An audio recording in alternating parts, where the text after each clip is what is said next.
also deal the same damage, if not higher? They're the same. Whether I use a dagger or an unarmed strike, it's the same. It's just whether or not I do piercing versus bludgeoning damage. Her unarmed strikes do level up as she levels up as a monk. I was gonna say you'll probably get a D6 damage. There are some The certain idea of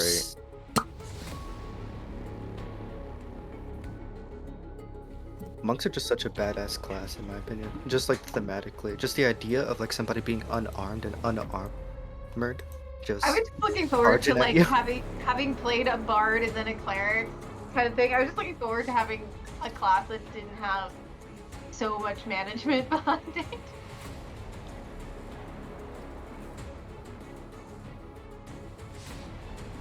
And also having the monk be someone so versatile, like agile on the field, so she could actually do some front running, which I've never done. This is like what my fourth campaign, and I've never done a front runner, so I'm excited.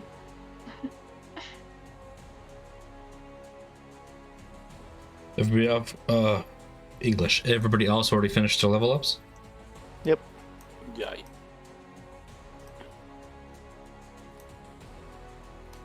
Lorraine? Yeah, I did, man. Cool. Then we'll get started.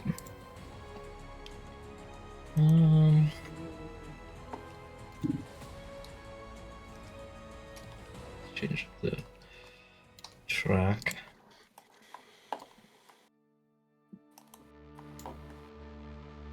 Okay, so picking up from where we last left off, as the party continued to investigate these whirlstone tunnels, Droki's trail had you arrive at a locked door. Opting for the overt approach, you bashed your way through, alerting several Dwegar in the chamber beyond. The Dwegar took arms to defend their hideout, but were no match for your combined prowess. As they fell, mind-flaying intellect devours exited their skulls.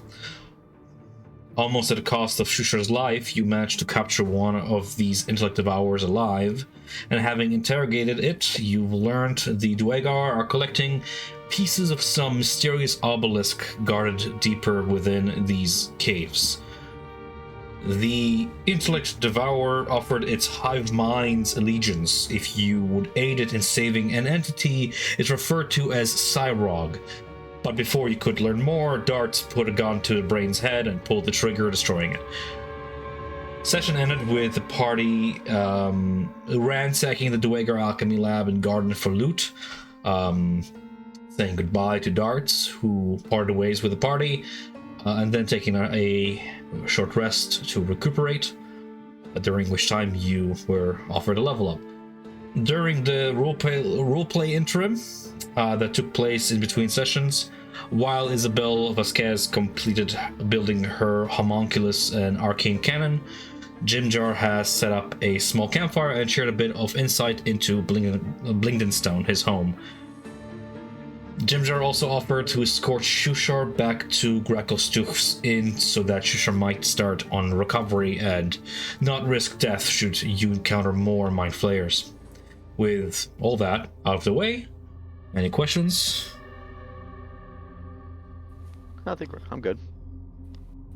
What would you like to do? We were gonna go check out that So farm area. Jimjar and Shushar aren't here. They're still here. Oh. Oh, let me get zoomed in here. I think the last thing we were gonna do was go check out the cavern to the east. Check out that little garden. We thought there was a telescope in there. You have gone through and ransacked those boxes, collecting all sorts of area of edible fungi or whatever else you picked up into your inventories.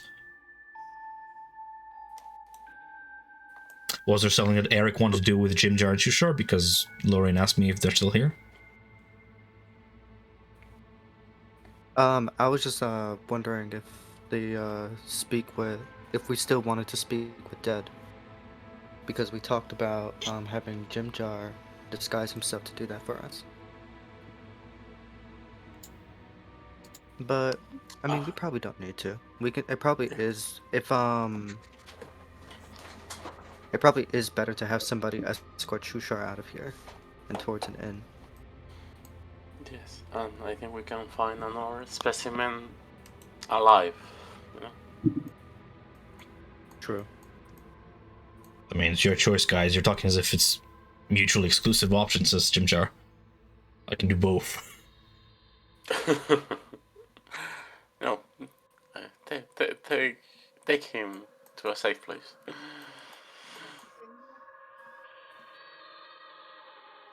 Yeah, like I said, we can try finding more along the way. Just every time those brains come out, those dwarves are just so creepy.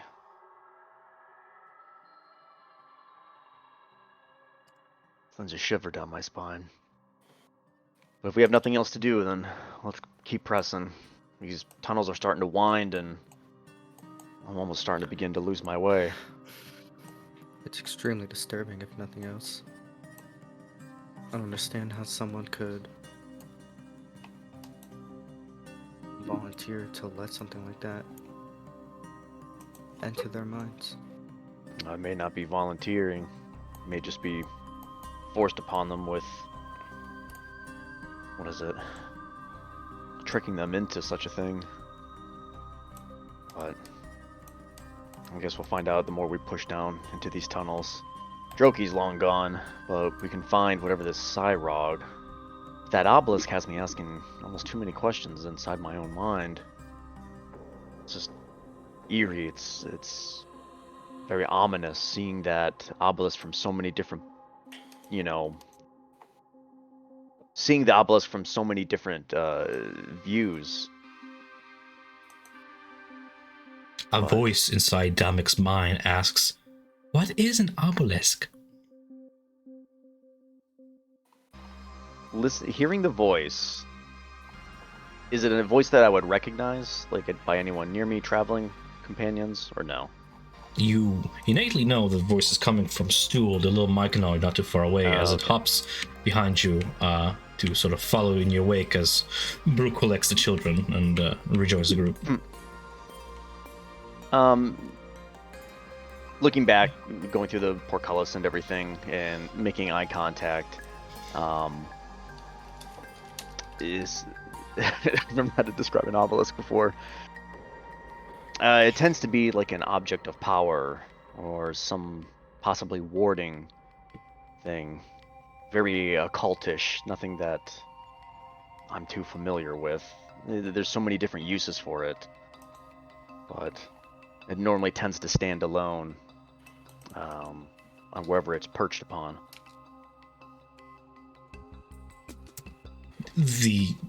With childlike curiosity, just the myconoid tilts its head sideways, trying to understand it. You're trying to explain to a 5-year-old what an obelisk is, and it's trying very hard to understand. Yeah. Think of possibly a large rock that's shaped very perfectly. It's either floating or levitating amongst some other rocks. Or... Cool. They are a sight to behold, but strange to have one down here, not knowing what it's for. It's strange to have rocks down here? The myconoid laughs in the way the myconites would laugh in your mind. Get out of my mind! How he talks, that's how we can understand what everyone is saying down here. Well, does anyone want to do anything else before we go back? No. Okay. We get all the good stuff over there. I say we make our way back to the doors we busted through and go down the other way. The northern path. Yep.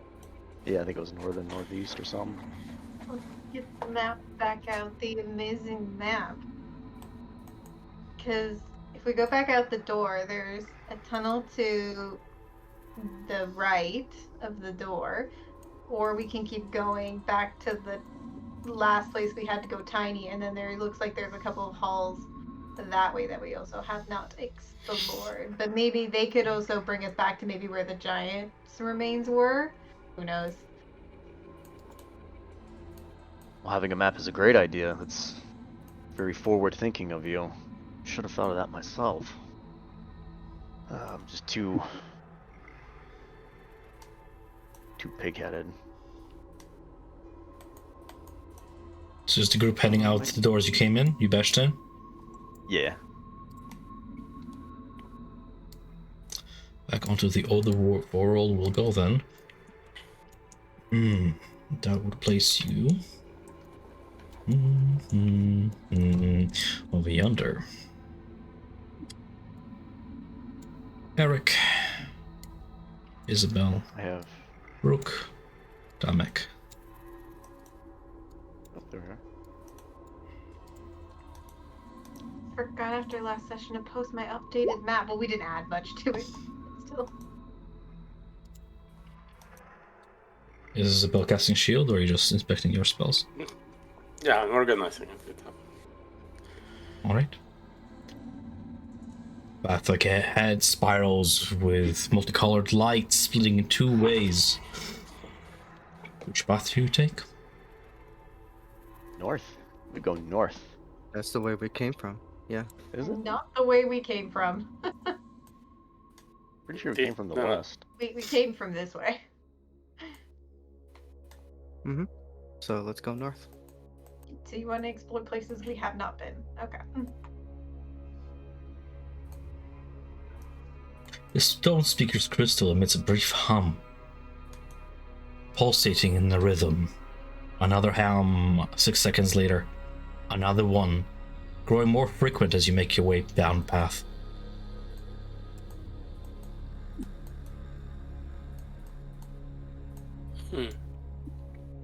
For any reason, if I try to look through the crystal, can I see Droki's steps or anything like that? I'm trying to do investigation to see if there is any tracks of it.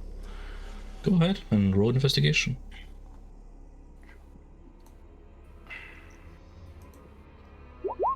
24. Nice. A phase-ras set of footprints does sort of illuminate itself through the crystal as it has before, trailing in the direction you're walking. But the source of the hum seems to be resonating from the walls to your left, almost like a pulse that radiates outwards, coming from ahead and then past you. Another one, and past you. Like a heart beating.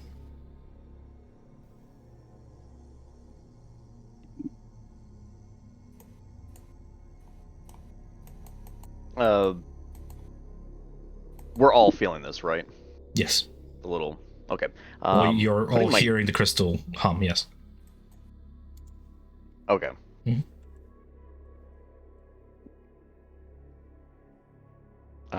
Never mind then. I thought you were describing it coming from the walls too. But just the crystal. Okay. I'm gonna make contact with the walls and the crystals. Does anything happen when they touch each other? Like two conductive materials touching, a brief spark of phasers trails its way up the wall to connect with a set of runes that forms an archway over yonder, causing a nearby section of the wall to shift apart, revealing a beautifully carved stone archway ornamented with an area of giant runes. Oh, it's beautiful. Something like this hiding down here. Probably no one, not even the Dwegar, maybe even know about it. I have a feeling it's temporary. I have a feeling this door probably shifts.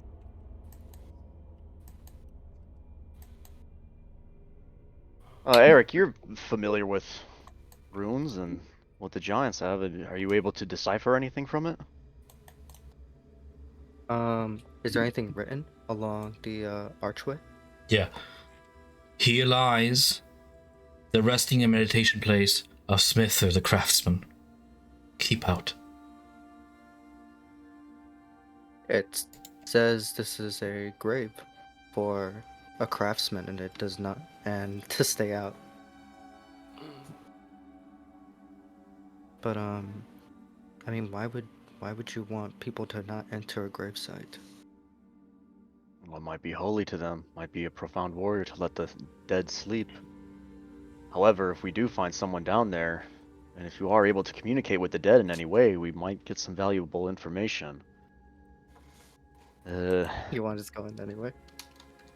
I mean, agree. we're pressed right now. I would say that yes, we do. We would need to, but looking at the archway and just admiring it and what we're deciding on, I just hope this isn't. Hold on, let me rephrase that. It's desperate times. We kind of need to check it out, but just be respectful. And then, like, at the same time, I'm going to be like, oh, Lathander, please, we're not grave robbing. Holy. I'm not trying to be bad man. You would note, Eric, that the word grave is found nowhere on the archway, but it's up to your interpretation, I suppose. Okay, then. Oh, Maybe I'm we going can with what find- Eric says. I don't read it. I'm just pointing it out. That way it's not like, oh, the DM tricked us. Like, He's alive. It's a monk place. speak, friend, and enter. It's a trap. Yeah, I I'll read say resting place, but I guess it does say resting and meditation place. get in. Um, Should we check around the corners just to make sure we're not going to get, like, ambushed or anything? Around the corners of the passage ahead, through the archway. Yeah. If you Hard to care, say. It looks like a winding. if you carefully investigate further beyond, it is a wide, like a winding spiral upwards pathway that winds around a large pool of water that seems to be dripping from the top of the ceiling. You cannot see the ceiling here, though. Okay. Other than possibly Droki coming through, like, any I'm gonna say like perception check to see if there's anybody like hidden Yeah. in the passages beyond. You're staring into a very, very large chamber. For scale here, this is like 100 feet, 120 feet in front of you. Okay. Like you're using your 21. just your dark vision in this dim light. With 21 though,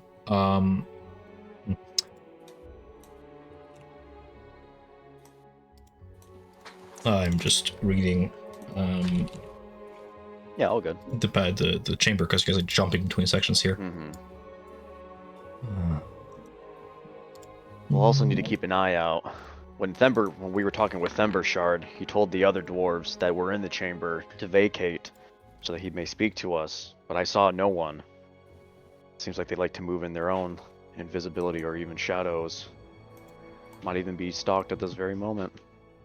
You get a very good look at this chamber that splits into two paths surrounding a large pool filled with water trickling from stalactites along the ceiling. You investigate the stalactites, making sure that they're not like those creatures that, merge with stalactites to sort of blend in. You find no closed eyes among the ceiling. The western path forms like a ramp above the pool surface, while the eastern path runs level with the water and continues into a tunnel opening beyond.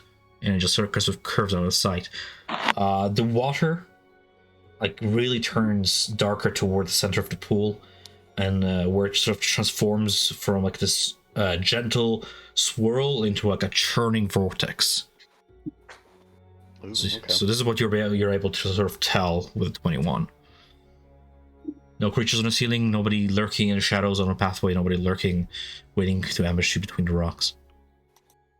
Okay.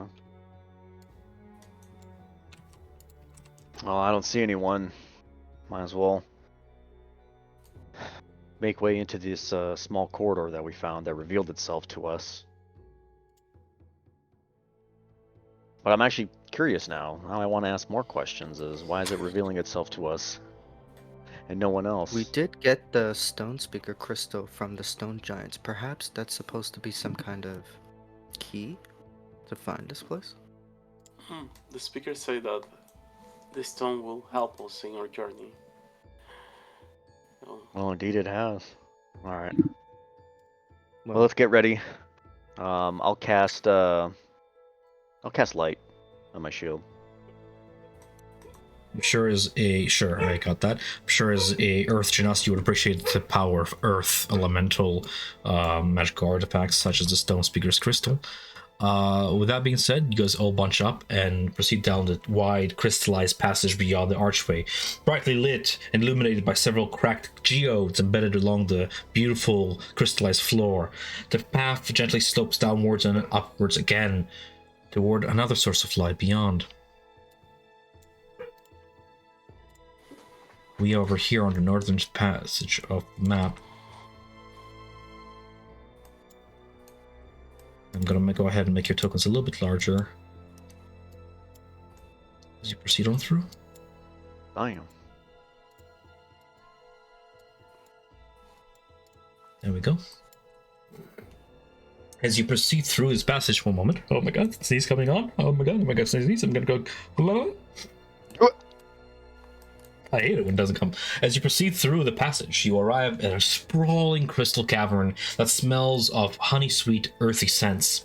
There are bas-relief carvings along the walls and a gallery of stoneworks throughout the chamber. Stone carvings of mythical creatures, heroic scenes, and abstract art are arranged with reverence. Some sculptures are covered in this moss and lichen, giving them an eerie, lifelike quality. Along the walls are intricate carvings telling a story of one individual's life and artistic journey. The individual depicted calls themselves Smither.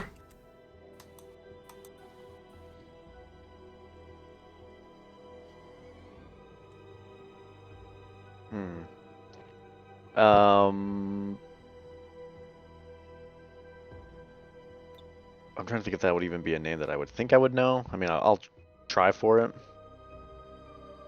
It's no individual you know. You don't need to roll for something you can't fail.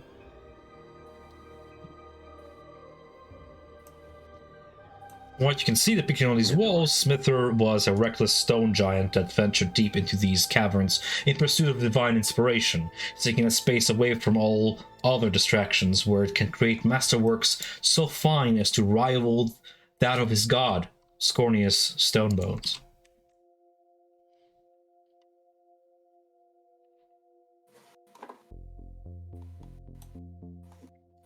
Adding my notes. Sculpted stone carvings depict years going by as the artist pursued his driving obsession. A final line written in giant runes reads Smith's immortal proclamation. So grand is my task that even death itself won't stop it.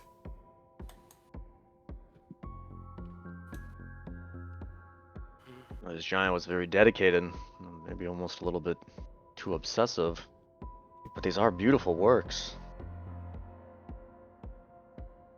And actually, looking ahead, who are these fucking chodes? Ahead, a passage is guarded by statues, their expressions frozen in fear and pain. One of the statues depicts a dozen Daru grouped together, hands lifted above their heads and their knees bent as if they're weighed down by something heavy they have been carrying, though whatever they were carrying appears to be missing. The cavern otherwise continues deeper into the heart of this place.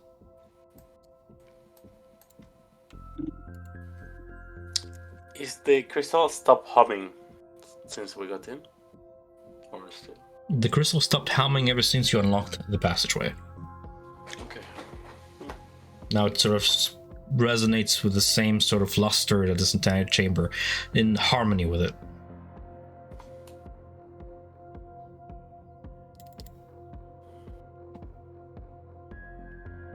Alright, well, everyone be on guard. I wondered what these doors were carrying on. Megan, does this place feel more spiritual to you? I mean, Brooke? He looks around and he's kind of just in awe at the immense, not only the art for the statues, but the crystals and the bridge, and she's never seen anything like this. And she takes a moment to close her eyes and focus and see if she can feel anything.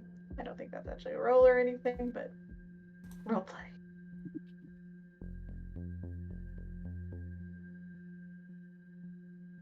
Are you like trying to attune with anything or like call out to anything? No.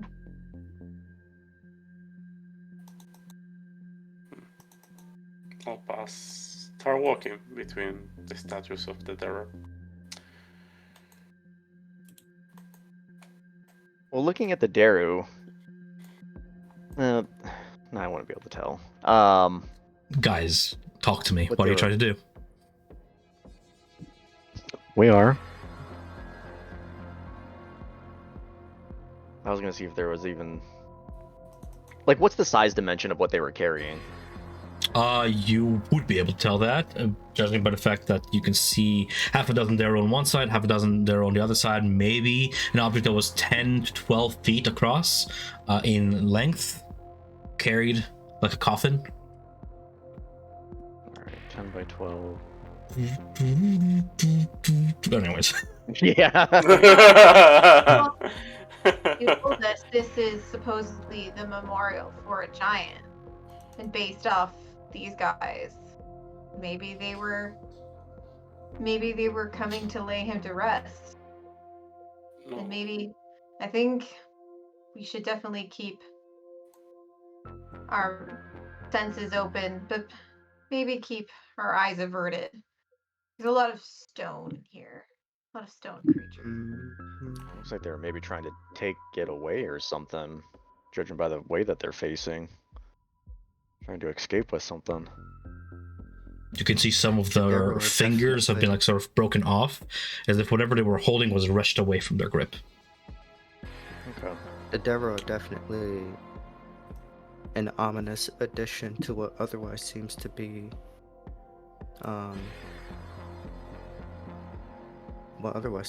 the holding place of an artist. Say that I'm again, just- the last part? I'm saying the Darrow are definitely an ominous addition to what otherwise seems to be like the warehouse of an artist. You All the- Stool and the other myconid are gonna do what mushrooms do and feed on compost by walking to the side of the cavern and just sort of merging into the pile of corpses on either end of this chamber and just being like, you know, dinner time. Munch, munch. I was gonna ask them, like, the Daros are from stone, right? And the statues are crystal, or they're the same material? Same material, same marble like crystal has been polished smooth or otherwise artistfully worked. Okay. Well,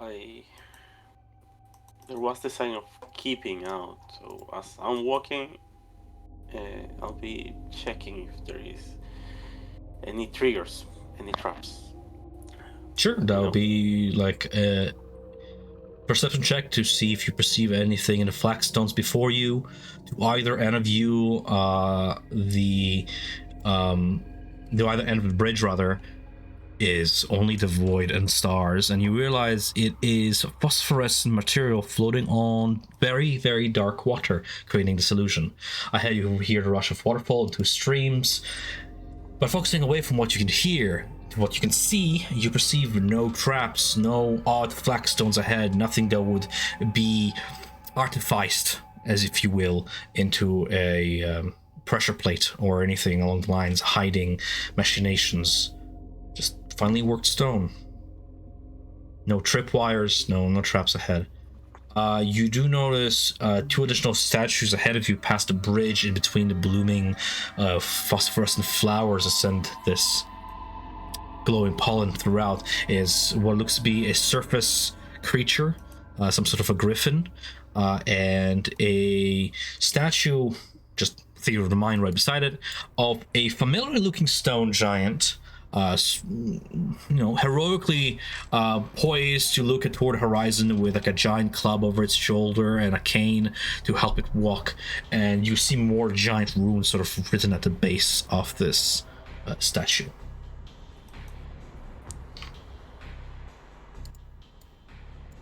Is Eric the only one who can read giant? I cannot. I think so.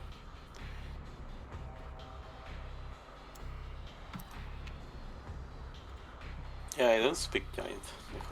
From what you can see, Eric, the statue's base reads Agram, Stone Blessed, 835 Del Reckoning. Hmm.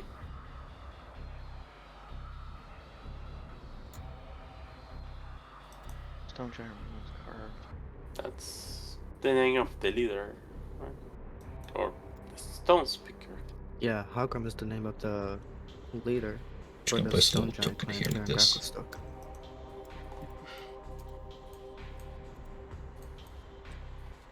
Stone Blast 835. What year are we in right now? I forgot about that. Roll me history.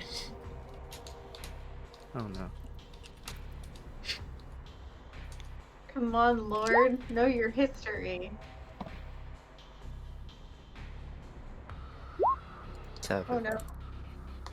You're not too sure, but you think you're somewhere around the 15th century Del Reckoning, so 14 something something. Okay.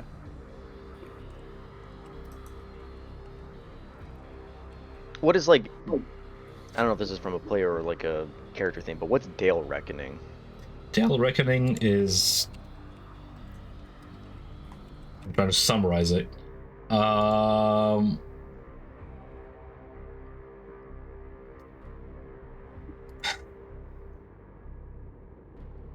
So the Is it just, first like, year, the first time year Del period? Reckoning is the year of sunrise, when the standing stone was raised by the elves of Common there, and in a place called the Dale Lands.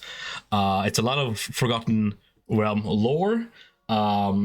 It is a originally Elven way that was then adapted by other races of measuring their years ever since they've raised this calendar.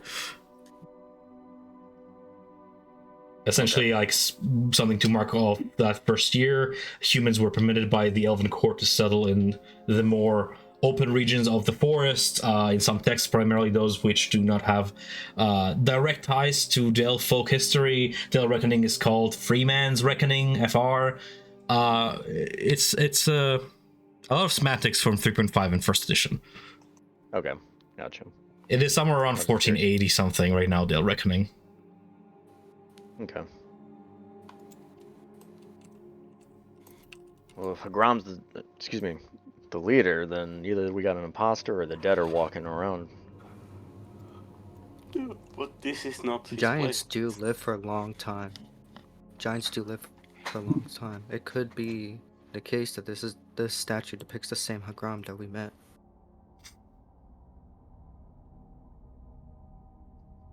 You would know that stone giants live for around 800 years on average. Pretty long time. Yes. They were one of the first creatures to ever have existed along with dragons to walk these lands.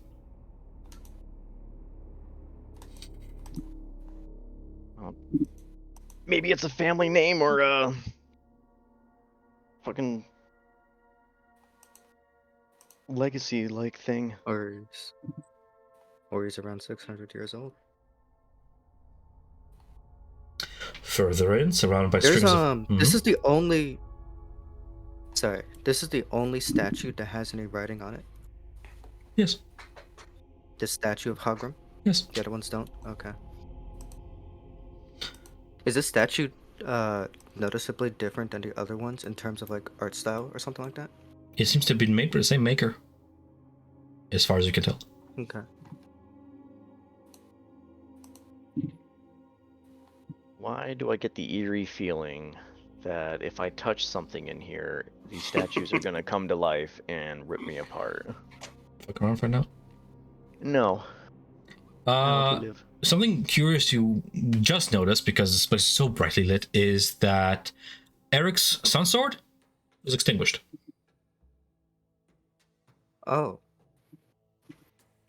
In fact, And Isabel too.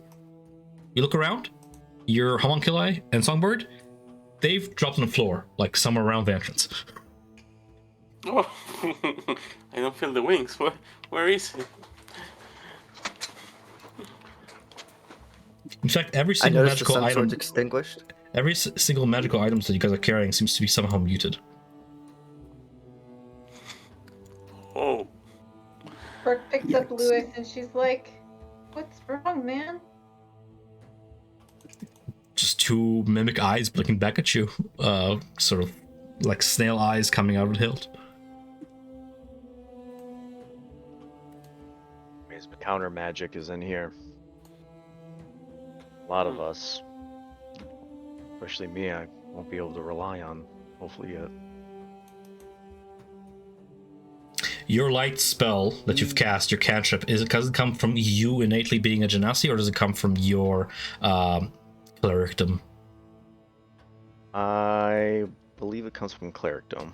It has been doused as soon as you've entered this place. Yep, I was gonna say. That is Well, certainly concerning. I see why. He did Martin. not- Mm-hmm. Martin. Oh, got it.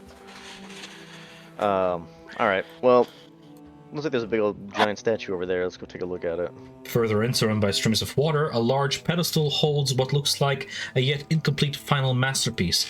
An enormous statue of religion or history. Who's proficient in it can rule it. If you recognize this individual here. I'll roll it. I can give a go at religion if you'd like.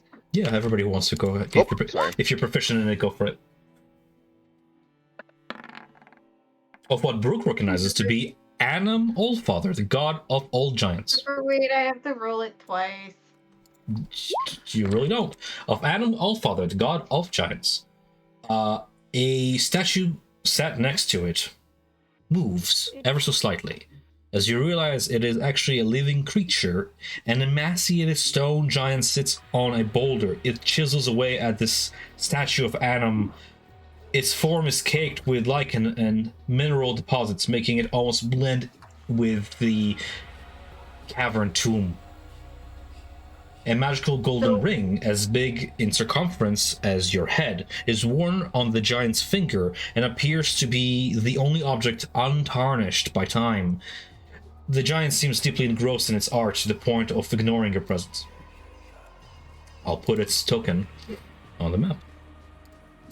So, by the way, Tom, I had to roll twice because I still have my disadvantage there, so the 9 is technically the one that counted. Right.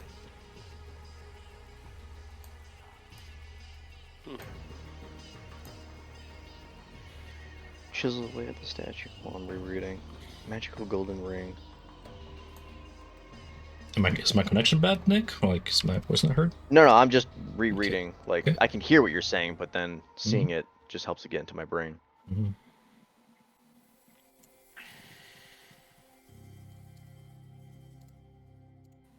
I wonder if I can do this. Ooh, I can. Nice. Place objects behind objects. Wow. Well, Eric, you're the translator, man. I'm the diplomat. I suppose I am. Eric's gonna walk forward. Say, "Excuse me, stone giant. Are you Megarin? How do you pronounce this dude's name?" Yes. Creature initially ignores you as you approach, engrossed in its art. It's back turned to you.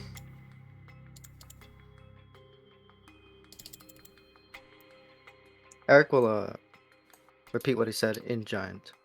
If I... It replies in the common tongue. You are disturbing the silence and my work. Could you not read the sign at the front?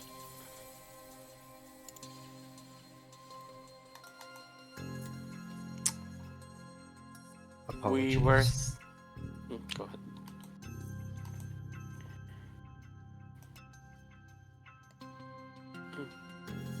We were let in. Go we ahead. were- Go ahead. Sorry. Apologies. We were let in here by the stone speaker stone that was given to us by others of your kind. Thought we were told that it would lead us to where we needed to be. And what is your purpose here? Be you thieves? You've seen the fate of those who take from me. No, not to steal. Just to learn.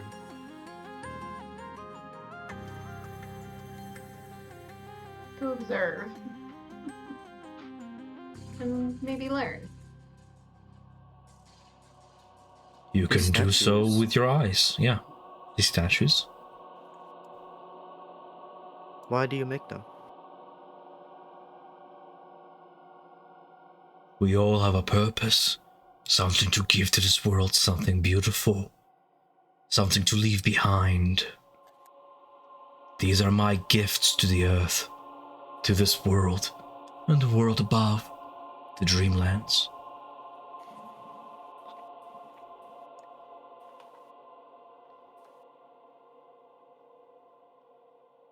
Are you currently working What- on your magnum opus? Or Well do you feel put. like you need or do you feel like you are still reaching for that goal? I think I will forever reach. Never to the top, but close. This. Beautiful, isn't it? It chisels another detail, chipping away at it delicately, slowly. You could hear the creak of its bones, the crack of its flesh, the... No heaving chest, for this creature does not breathe. In fact, Eric, this close to it, you can feel the stench of decay, of undeath.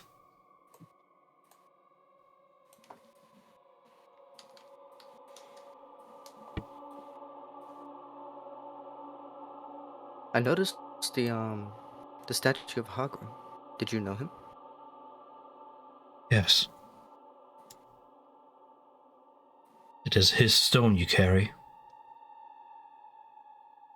Mm-hmm. He's the one who gifted us the speaker stone. Has he sent for me?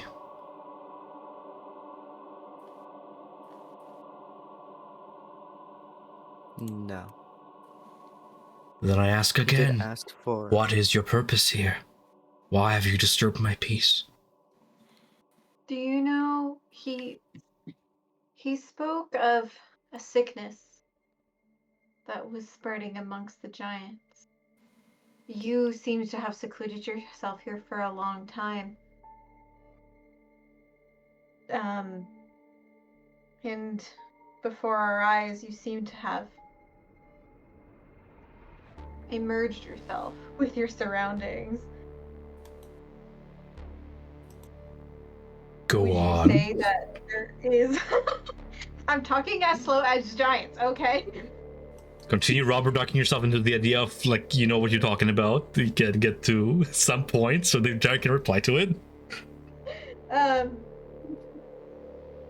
You likely don't see many giants in here, but if you do, have you noticed a change in them, as Hakia did? The whole purpose of me isolating myself away from everything is to enjoy the quiet. I have not seen my kind in a long time. The only ones who disturb me are thieves and intruders like you. Some never leave. Some do. My treasure's in their grasp. But my work, it is too important to leave behind. And I cannot give chase. But oh, what I would give to put an end to it all and seal myself away in this place forever in peace to focus on my work.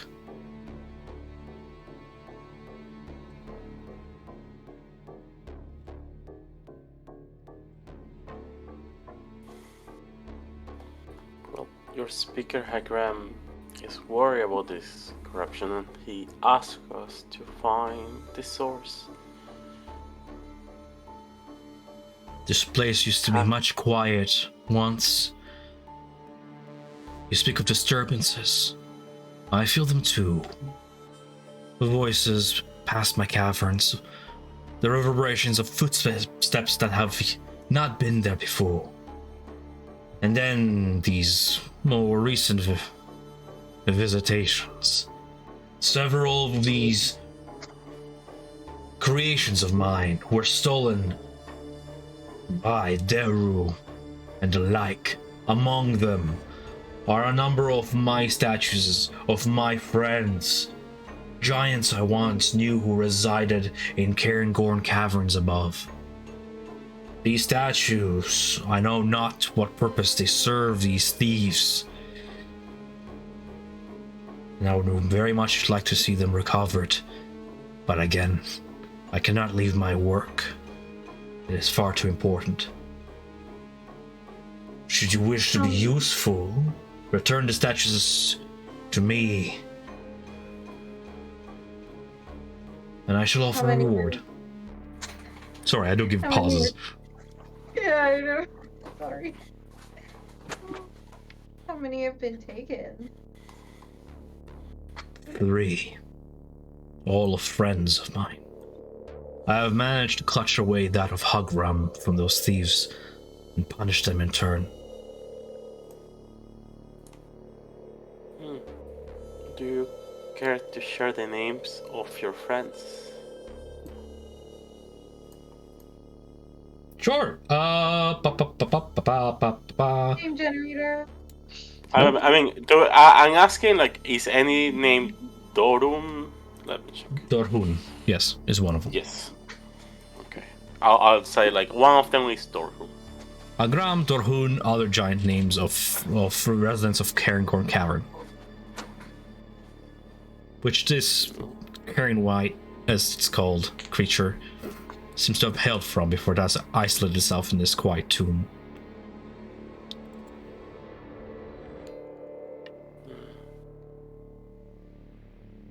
If we find any such statues, we'll definitely do our best to bring them back. Well, bringing them back will be a little bit of a tricky task for how large they can be. You can make yourself large, though. Could carry them. If Darrow could carry them out, it can't be that difficult. Well, there's a it dozen looks of like them. it took about a dozen of them. You know how slow that would be to move through these tunnels with no guard. We'd be exposed. Hmm. Do you have seen your- anything that could help us to bring them back? Some sort of pulley system? You do not need any such devices. The strength to carry these objects lies in that one, for he carries the runes of my people, the powerful blessing within. Points to Eric. My time is coming fast, my work almost complete. You have found me in a most prosperous time. Look upon this work of mine. A few more touches, my purpose done, and I can rest forevermore in this tomb, seal myself away forever, but not before my collection is complete. Once again, bring back what is mine, it says, and I shall bestow upon you my last earthly possession before moving on to the Dreamlands. It lifts up its withered hand, showing you that enormous ring that, to you, by size, would be almost like a headband or a crown. My last gift to this world, onto you, to carry on, once I am gone.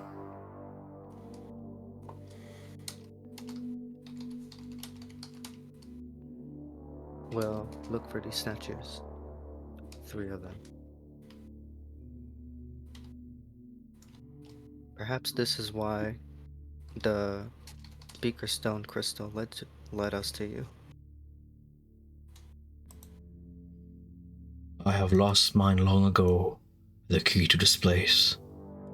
I would ask that once you return with my possessions, you leave this place, seal it off forever, for I do not wish to be found again.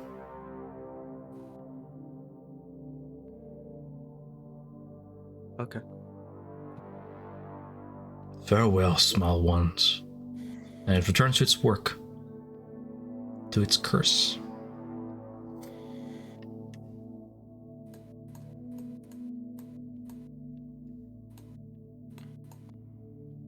Well, we yet to find any statues down here. This place could be stretching for miles. Might be looking forever. It's not necessarily down here. We know that the oh my god, the words escaping me. Not the Dwegar. The exiled Dwegar. What are they called? Darrow. Darrow. The what? Darrow. Darrow. The Darrow are possessing coin from not the Underdark. Maybe they're finding a way to bring them to the surface. I really hope those statues aren't on the surface. Hopefully we'll find them down here under some hidden somewhere in one of these caves.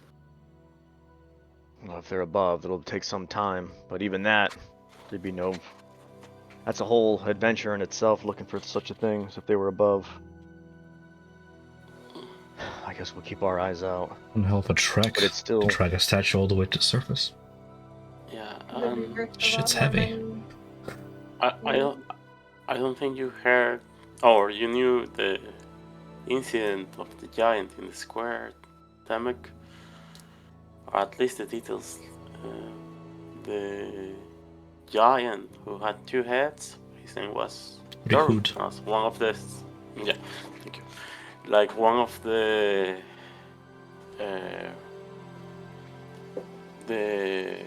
statues that are missing.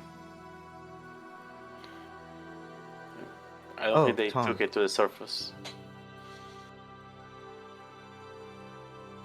In short, Nick, there was a two-headed rampaging stone giant named Rehood that the party encountered a few sessions ago. They fought it and incapacitated it, and instead of giving him to the Dwegar to deal with, arrest or kill or whatever, they've retrieved him back to his clan over in Cairngorm Cavern with the other stone giants, where he's getting taken care of. The giant Rehood with two heads seemed distraught, crazed, touched by the same corruption you've been encountering throughout the Underdark.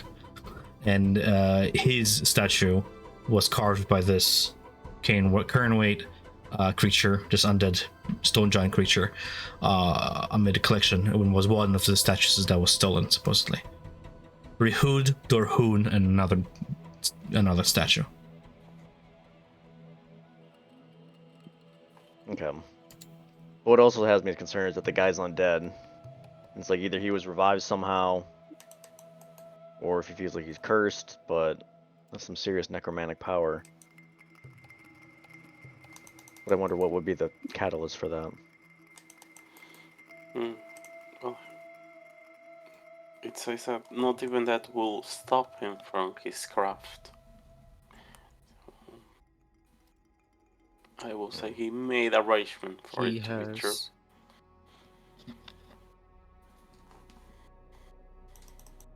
It is...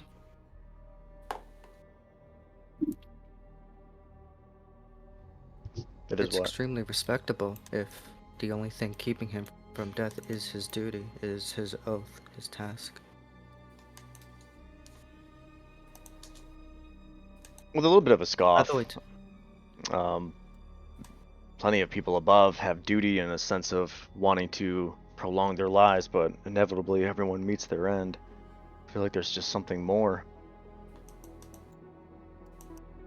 perhaps. The giants are far more capable than us mortals. Who knows? By the way, Tom, as we're making our way out, I'm gonna try talking to Dawnbringer. Does she respond? Can she hear me? No. Oh no. We're all purposes and feelings, you're holding a mundane hilt. Mm-hmm.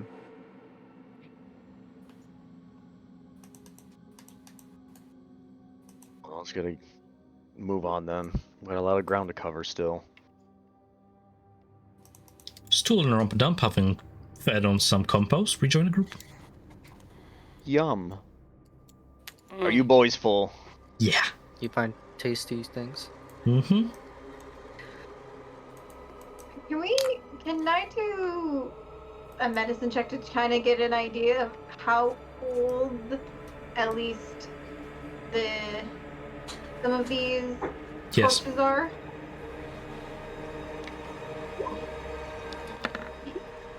Judging by the level of decay, you can tell you're looking at anywhere from very recent corpses stretching all the way to hundreds of years. Some of the bones started to turn to dust. So what's very recent, like in the last 48 hours? No. No.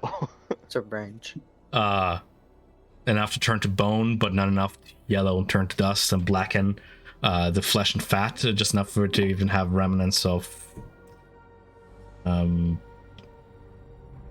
this is gross. I don't want to describe live what corpses look like when they're about a year old, but about that. About a year, okay. White flesh still clings to the bone and is stretched over, not enough to turn itself into dust. Some of it has mushroom blooms growing on top of it, its own ecosystem of fluorescent fungi. Turning, once they get back to this area, she looks back, or as she's about to cross the bridge and she re-sees these, she turns back to the giant and is like, these over here, this was the ones that you said that you punished and you managed to save your statue. About how long ago was this attack? More recent, about a couple weeks back, it says. Weeks. Mhm. Well, thank you very much, and hopefully we were able to find your friends and return them to you.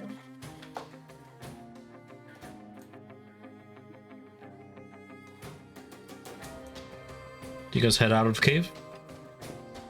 Yeah, I head out. Got what we need. Mm-hmm.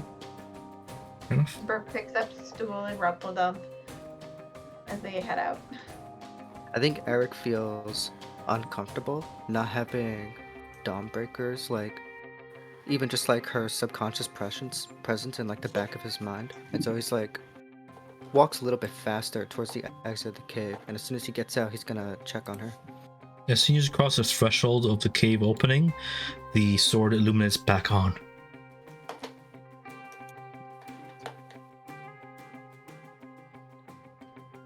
Eric will passing. ask her, Dawnbreaker, are you okay? What happened to you just now? That was the longest blink I've ever experienced. It is as if you switch places for a moment. I would ask you the same. This place you ventured into, this void, something is suppressing me, make me fall asleep. Something in the walls and the earth. Something natural to the cave, not inherently evil. Something that belongs there, and there should it stay. Let us make away from this place, says with an echoing voice, out loud.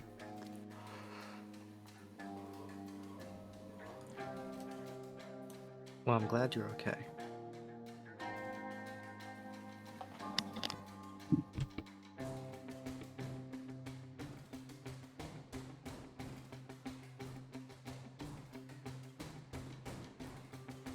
What next? We leave? You guys want to go up the ramp, or do you want to stay at like kind of at the water line and go to the left, or go right? I do like the idea of going up the ramp. Yeah, but before we do that, is there any dragging marks in the ground, like maybe from the statues, something big like that? you don't even have to roll for that because you won't be able to succeed on it. No. Okay. There's been so much traffic through these caves to and through that if they were here, they would have probably been smothered. Especially since supposedly these thieves came like 2 weeks ago. Before. Okay. And from the Droki marks? With the 24 you they rolled put- before, you can tell the Droki's footmarks. Let me just double check on that real quick. I went around the bottom shelf and under the overarching bridge. I guess we go down. Yeah. I'll say that. Yeah. Under Droki- here and in this direction. Okay. I just hope we don't have to get wet. You're coming in very soft with your voice. Me or Lorian? Lorian. Maybe I just need to turn you up. Okay. Then, yeah, let's stay on the bottom for now. Maybe we'll loop back around. Try back. Or maybe it's a dead end. Should any of you dare look over your shoulders, you see that the archway through which you came before has disappeared, melted back into the wall, or otherwise vanished. Making your way through the passage, you may proceed onwards in a straight line up to above here, before the path splits again once more. Splits in a sort of cross-section in two ways, two narrow tunnels leading in either direction, left and right.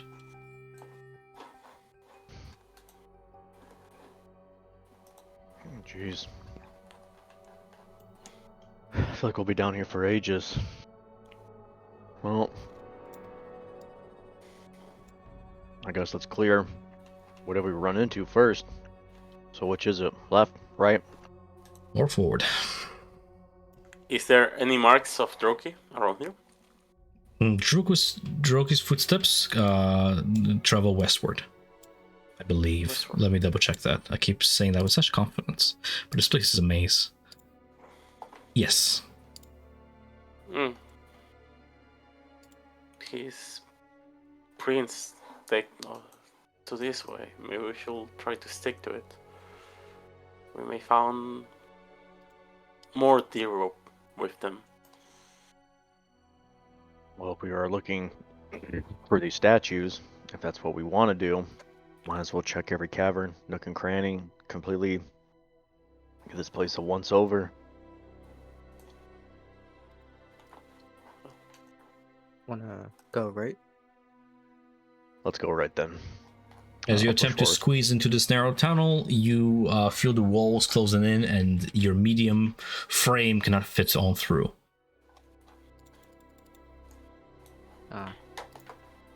We need to eat those mushrooms if we want to go through one of these ways. Well, are both the northern and southern tunnels the same size, basically? Not the same size, but you'll need to squeeze through both of them, yes. Okay, well, these small passage openings, we could still explore them, but it's very likely that the statues aren't in either of them. You would not be able to fit one of the statues through those tunnels, correct? Well then, if you want, let's press forward then. I only have so many of these mushrooms that we found earlier. I have 4 of each of those blue ones that either enlarge you or reduce you. Pygmy and So bigwigs. I have enough for everyone.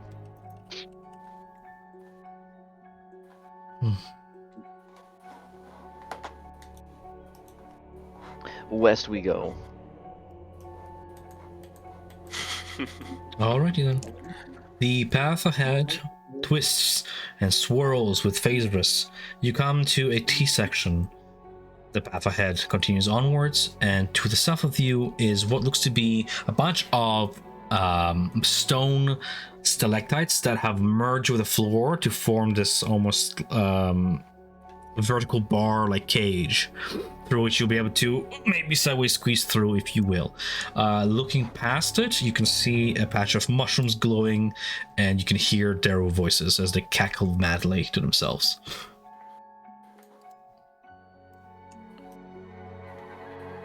Do the prints get inside these stones or continue through the road? They go through the bars. You find a little like slashed piece of cloth from what looks to be one of Droki's like hat tentacle things that was hanging, has ripped off against one of the stones and it's just sort of hangs there as an indicator. We may have Wow. catch up with him. Let's go speak with the locals. Let's squeeze through. I do the agree. bar. Right, It's so just this time. I'm gonna place squeeze you through. guys over yonder, and one by one have Brooke, Damek. Oh my god, Damek's so big. So big. So big and tasty. Damek and Isabel. And Isabel, you have your companions, right? So Yes, like- we have Atlas, we have Songbird. Anybody else who's with you guys is, Stool. Did you guys want Glabagool to be with you guys for this? Sure. Yeah. I love gloves. Yeah, Oh, he's my boy. Sorry, caught up with you guys. I just wanted to make sure that Jim Jar and the others were just safe. We're doing a stealth mission, okay? Nice and sneaky. Quiet your slushing. Okay. Oh, the bars are up here. Okay, cool. Yep. Oh, well. Fuck it. No, I'm here. Oh my god. The first thing Like you 10 notice as windows. you round the corner is a heavy, unpleasant musk in the air coming from several cages assembled from scrap iron on both sides of this chamber. A spiral path circles into the room, marked by these small stone pylons. Several Deru stand by a large cauldron in front of a tent near the cave's center, and they are talking while apparently ignoring each other, just each talking with their own conversation. And there's like a campfire in between all of them. In the cages, there are several of these hulking monstrosities that appear to be resting. Ew. I'll give you the full scope of what these monstrosities look like, body-wise, if I have an image. 1 second. I'll post in chat while you guys make a plan. They won't listen to reason. They just speak in tongues and madness. Unless they have something physically there that we need. Well, looks like as we're gonna clean house. Well, stool can translate even madness for us, I think. So, if we manage to capture one of them alive, like we did with the intellect of ours, maybe we can figure out where the statues are. If we're gonna be aggressive, please everyone gather around. And you see this small core start like to pulsate. You feel like a dense feel around you, like your air becomes heavier. You have like a field of force around you. It's small. Only when you get stabbed you will feel it. Oh, max defense, nice. We all have 12 temporary hit points. I could use a little bit of the Thank you, pick-me-up. Isabel. Thank you.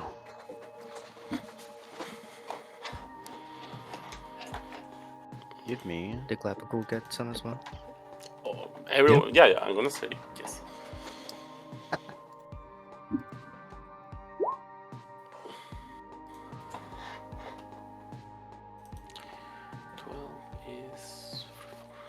I'm trying to add this onto my thing.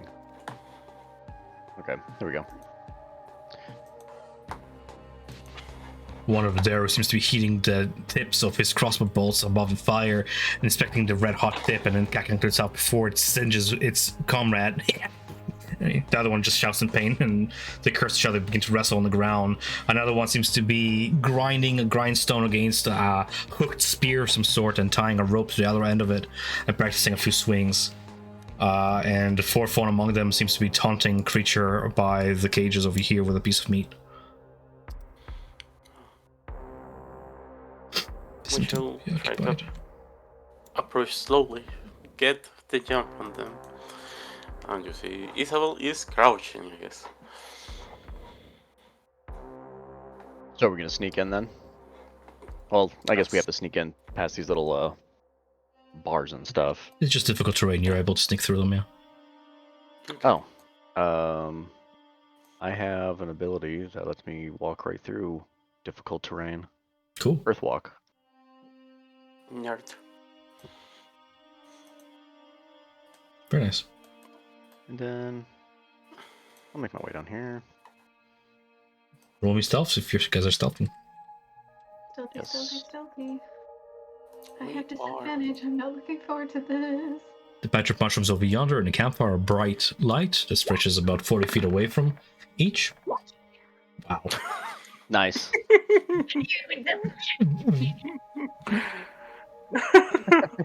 Wow. Too many rocks, man. What is this about disadvantage? Oh, because you all have freaking heavy armor? Yeah. So- Yeah, no more stealthing. So, earth gliding through the bars, slick as ever, you manage to make your way through when you crouch, and you step on a mushroom, and it begins shrieking, and all the Darrow turn around and go, they just draw their weapons. Sorry. This 7 was the DC for this, by the way. Nice. Oh my. Their passive perception was 7, and you just rolled a 4. Wow. Alright, fair enough. It is what it is. Can I get everybody to please roll initiative? Sure. Thank you.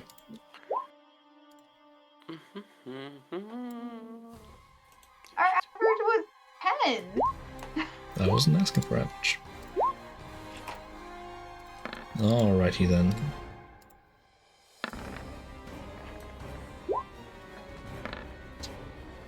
Love me some combat. I rolled all my initiatives. Anybody else needs to roll initiative for a sort?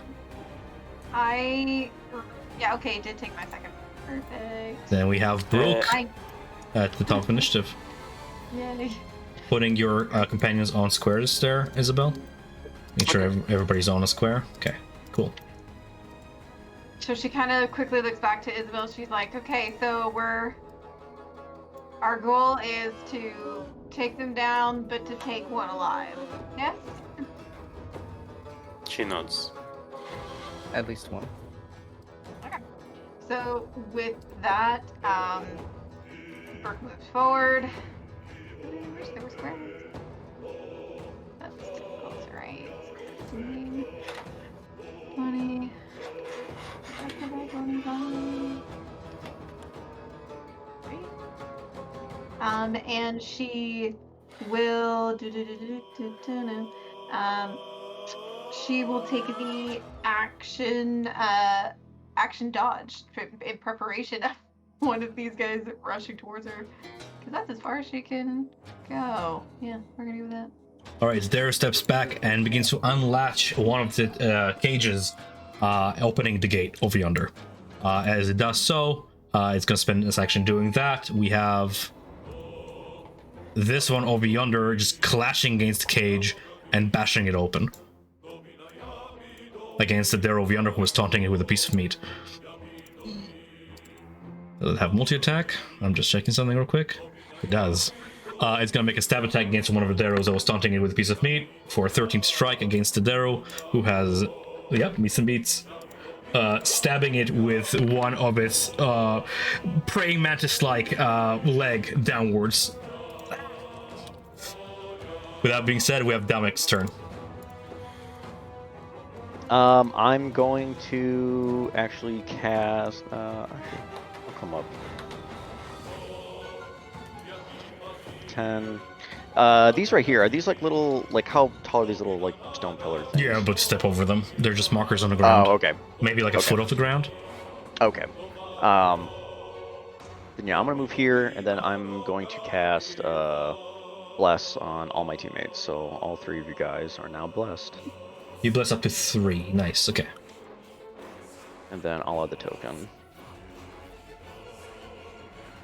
And then I don't have a bonus action, so that'll be my turn. Okay, so you're concentrating on a spell. Go ahead and add that as a little indicator. One of these creatures bashes against the doors there, making an attack against it.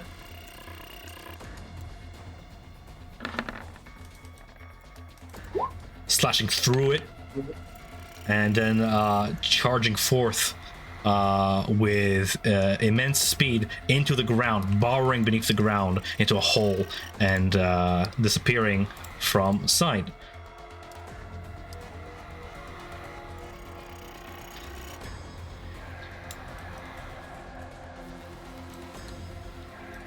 The next one over yonder is going to go ahead and maneuver, skittering quickly on its legs in your direction. It's going to take the dash action to skitter toward Brooke.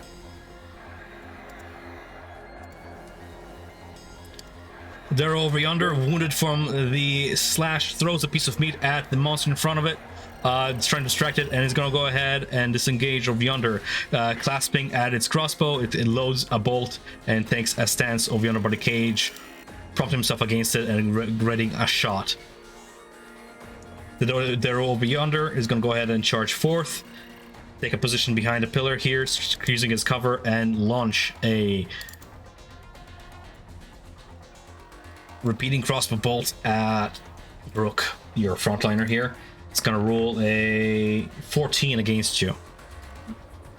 You just see her kind of like just lean back as it whizzes by.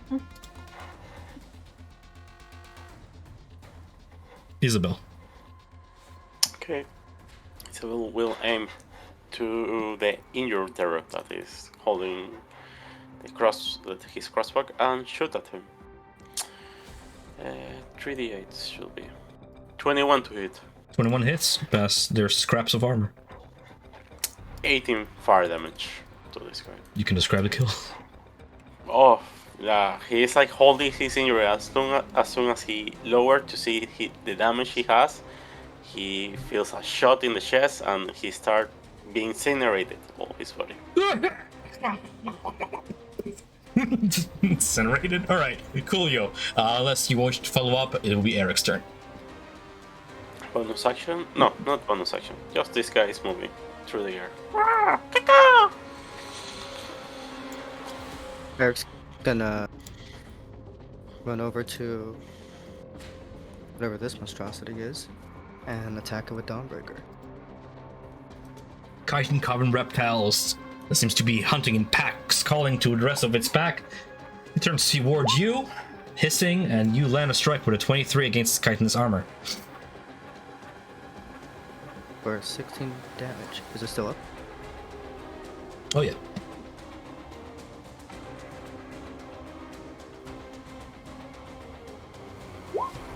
Another attack. Does a 15 hit? No. It blocks with its 2 chitinous arms and deflects your blade away. Okay. I will move to here, and that is my turn. From behind the pillar here, sort of using it to prop itself with its crossbow, the there over yonder is going to shoot Eric in the back with a crossbow bolt. For 22 to strike, piercing him for 6 damage.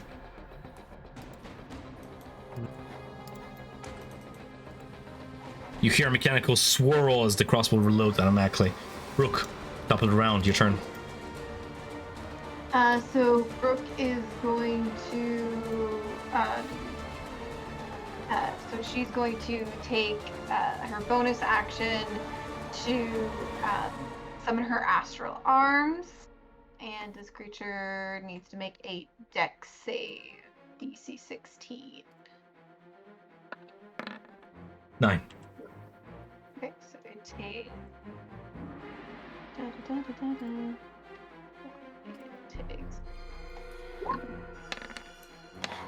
It should say. I forgot to change it on there. Takes 4 damage. Force damage. Sorry.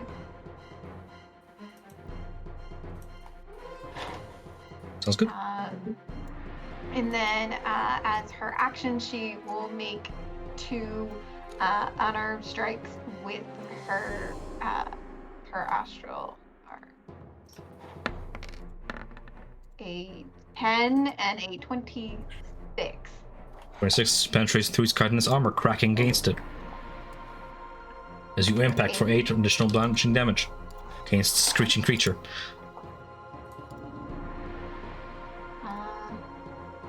What are these? Your arms? Oh, my arms. Okay. That makes sense. Yeah, and that'll be her turn. Okay, the Dare of Yonder takes a stance, kneeling down. Another arrow goes flying toward Eric. For 20 to hit, striking for 5 piercing damage. As a dot, then Catching these arrows in my shoulders. another one of those awful pack creatures burrows into the ground and tunnels out of sight.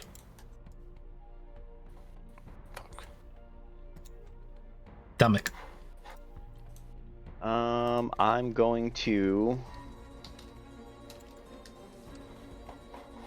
cast Scorching Ray. And I gotta make sure I didn't duplicate it too many times. None of the other Darrow have taken damage, just only that creature. So let's do this guy first.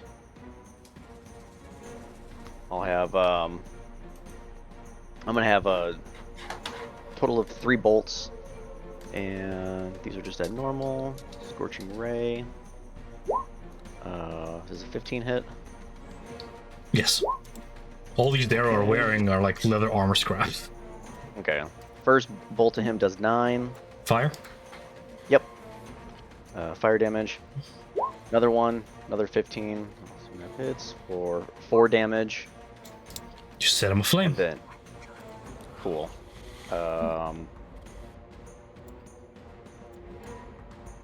But yeah, last one. Okay.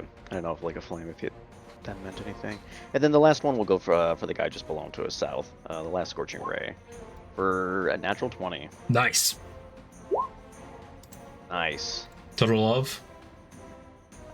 17. 17? You betcha. That's the second kill in one turn. You truly bless me, Lathander. Thank you. And then... I'm actually going to stay put. And then that's going to be my turn, because I don't have any other bonus action. Economy. Alright. Okay. The ground shudders beneath your feet. All of you feel the reverberations as something tunnels beneath all of you. A spike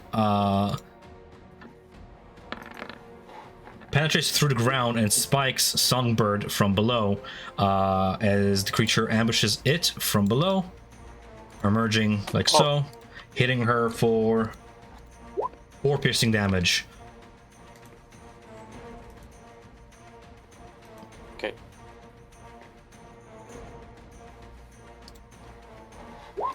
And attempting to sort of like a mantis pull her in and scythe her into its grasp for a 10, but the hard shell around it protects it from most of the damage as the predator sort of pulls her under and burrows beneath the earth, attempting to pull Songbird with it.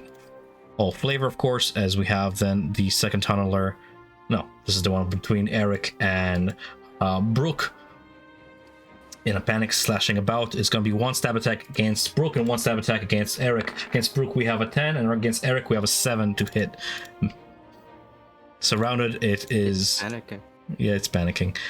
This Darrow here is dead. This Darrow here is dead, making Isabel's turn. Okay.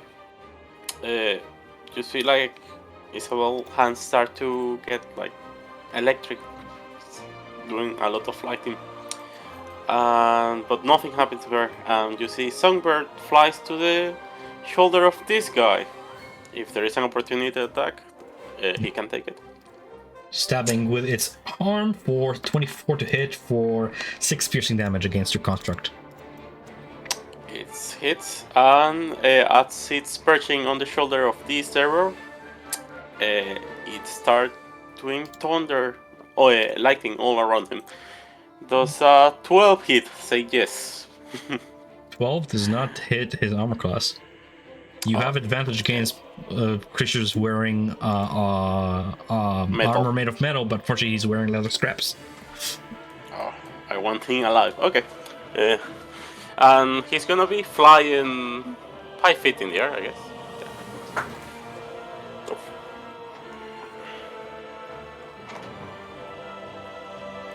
Anything on Isabel's turn? That was my turn. Like I was casting choking grasp and using Songbird to deliver her with. I understand. Anything else in your turn before we give it off to Eric? I know, that's all. Okay. The fight goes on. Eric slashes Dawnbringer for total 16 to strike. Nope, does not penetrate the thick chitin of this predator creature.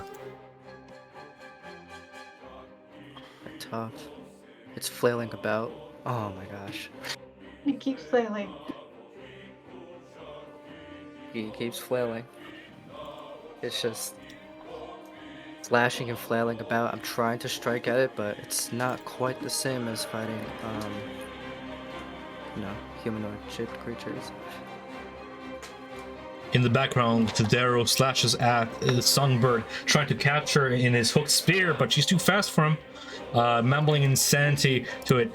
Catch you like a fish out of the underdog lake. Get here. So it's distracted for now, trying to chase your Songbird here. We have Brooke to take action. Alright. Brooke is going to she's going to move past this creature. She's like, "You got him, Eric." She's going to go forward. Does it? No, then? No? Okay. What? I think she's expecting an opportunity attack, but she's not voicing it. I'm rolling it anyways. That's what I'm waiting for. It's like... 8 piercing damage against Brooke as it hits for 24. Okay, and she makes her way over to the stair, and she will, she's going to attempt to, she's going to strike him non-lethally 3 times.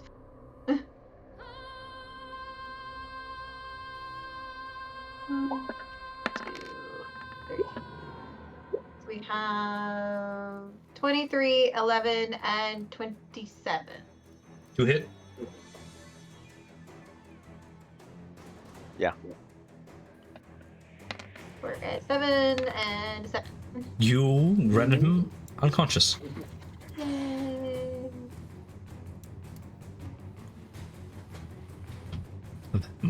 And that'll be the end of her turn.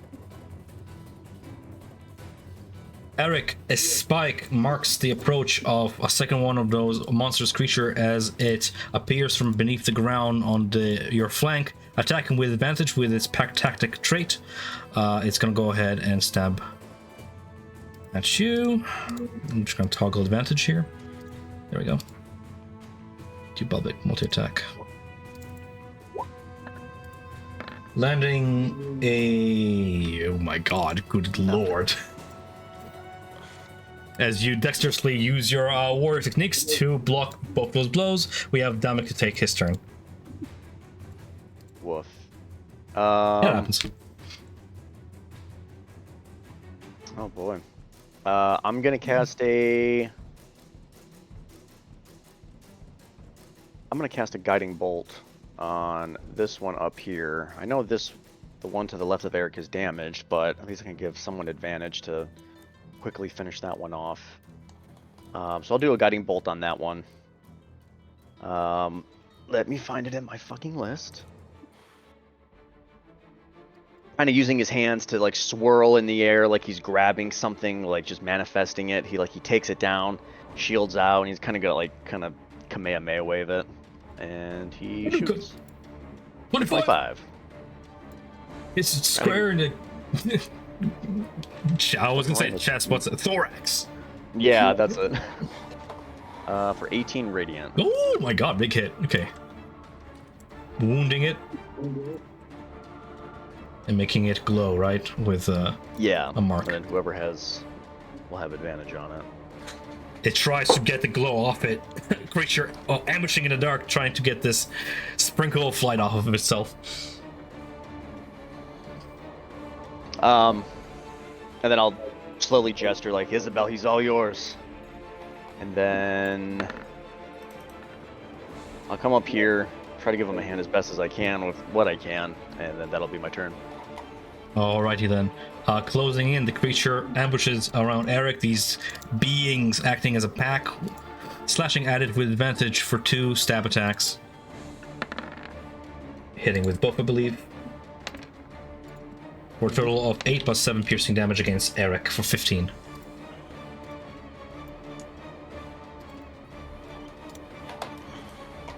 The wounded one over yonder is gonna go ahead and attempt maneuver here, ducking out of the way. Both of you, if you have your reactions, you can attempt slashes against it as it moves over yonder. It's gonna be against an AC of 18. It almost bowls up and rolls away. Oh my god. I can't make any attacks on it, unfortunately. Fuck. Eric kills it. It rolls away, expands its maw out. You can see a mist of green acid begin to like spray out of it, and then Eric just kind of decapitates it before he can even spray it forward. Oofy. Oh. Isabel. Okay. Isabel takes aims to the one that was a little bit distracted by the light and shoot at him as she's running forward. With advantage. 23 to hit, 11 fire damage.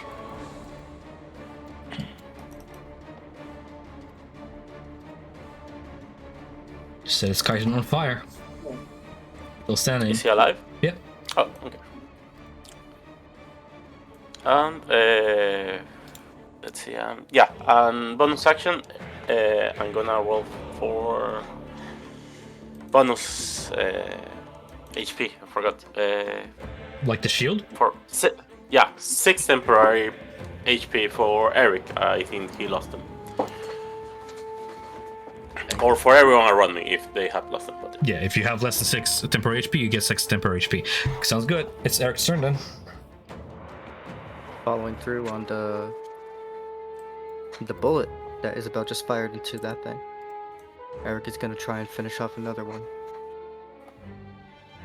Taking advantage of a distraction? No, I'm not. Yes, I am. I have one more attack. Yep, do it in. 18 meets and beats. I rolled a 29 for 18 damage. Nice. Slaying the beast. It shrieks out a thrill cry before collapsing, destroyed. And Eric turns to the last one that tried to get him from behind, but failed. The first turn. Yes, I suppose so. Having incapacitated one of the darers, she goes back to Eric. She's like, I got you, buddy. And she comes back. Let's go from a distance because she can. And she'll do first 2 strikes. It's so funny because I was just imagining that as an animation. Both strike Fucking true. ridiculous. Raymond hands. For a total of 16 bludgeoning damage. Nice. As you cry Kaiten, yep. And then she will focus in and continue her fury of blows and do 2 more strikes. Jesus. Both land. For another 17. Jesus. It begins to shake on its 6 legs, and will probably commit a very desperate maneuver here. It's the end of Brooke's turn here. Opening its maw in a sort of defensive jest, it's gonna go ahead and spray acid in a 15-foot cone, spraying Eric, Damek, and Isabel with Atlas just out of reach. With this acidic spray, can I get all of you guys to make me a DC 14 dexterity saving throw against 23 acid damage, or half, on a success? Sure. I'm carrying Atlas on me, so he also has to do it. I'm gonna use lucky. Yeah. It still is no good. Somebody over there is just like, doesn't trust me when I say 15-foot cone, but okay. I know, it's just like Atlas is tiny and he's on me, so that's why Yeah. I rolled. Alright, so you guys resolve that as you will. As it's gonna go ahead and then attempt to bar away. If you still have a reaction during this round, you do, because it's a new round. Eric, you may attempt an attack of opportunity against the fleeing creature as it begins to burrow beneath the ground. Since Brooke is Yeah. reaches 10 feet, does she not? If you have a also- reaction, yeah. Jesus. So Brooke manages to land a hit against it as it flees away. 10 and- bludgeoning damage. Yeah, that does it. As it begins to run away, you just squish into its hole, into its little grave. And Yeah. it, Just- As she goes, you just see one of her astral arms just come around and almost like scoop it up and then pick it up and then just slam it back down into the ground. yikes. That's end of combat. I told you guys, Brooke was the scariest member of the party. She literally punched this thing to death 5 times. Wait, If she he dies, he Right, dies. didn't even use stunning strike once. Combat, if we're out of combat, yeah, Atlas is gonna give us the max tempo. He's gonna repeat it until we have it, so. Oh, wait a minute. Actually, that's right. I need to add 12 to that. So That's 12. Are we back up to 12 now? I'm here, guys. I'm here to help.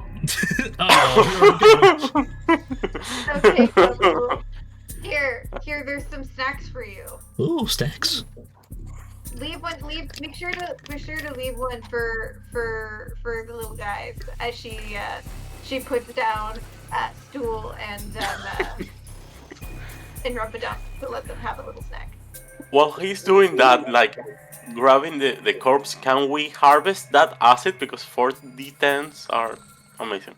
Is there any way to do it? Roll me medicine check to extract acid. Acid sac. Okay. No advantage, no roll. 13. You take 5 minutes to try and extract the acid sac and burst into your face. You take 2d4 acid damage, but manage to extract 1 vial full of it in the process. Okay.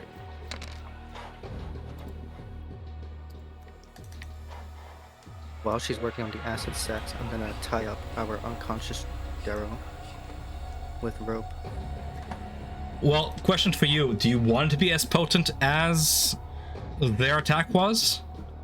Like, we're gonna say you somehow preserved this acid's potency? Ideally, yes. Then you're gonna have to take the same amount of damage into your face when you extract it. Okay. Be 17. Oh, that's fair, but I get it. Okay. You managed to have 1 vial full of that strong Kuthric acid. Kuthric.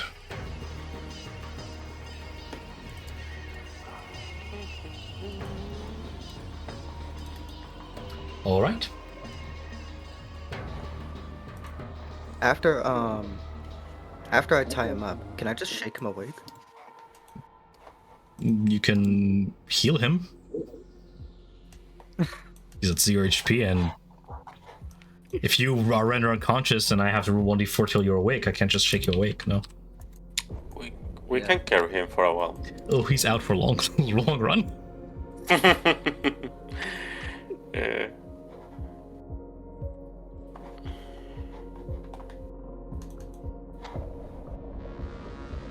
Well, we either tie him up and haul him with us for the next 4 hours, but who's to say where we're gonna be? Can you imagine how much brain damage you get from 4 hours of being conscious? Just getting like slapped, Like 10 seconds of being conscious is pretty bad hospital-wise. 4 hours, like that's brain damage when he wakes up. He's Hey, unconscious. Eric is gonna, He's not. He still has a heartbeat. There's a difference between unconscious and no heartbeat. Correct. Eric is gonna grab an end of the rope that he tied the dagger up with, and just start like dragging him as he makes his way. On the floor. Yeah, just dragging him off. Oh my god. No respect. Can I group? Yes, I can. Can you move your token around? Oh, it doesn't work. I thought I was gonna. Where did you go? Where the fuck where did you go just now? What the fuck? Anyway, I thought I could group I can move both of them. Oh, can you? Good. Yeah. When I click and drag it. Oh, never mind. It stopped doing that. Maybe you were the one doing that before. Yeah. Anyways. Cool.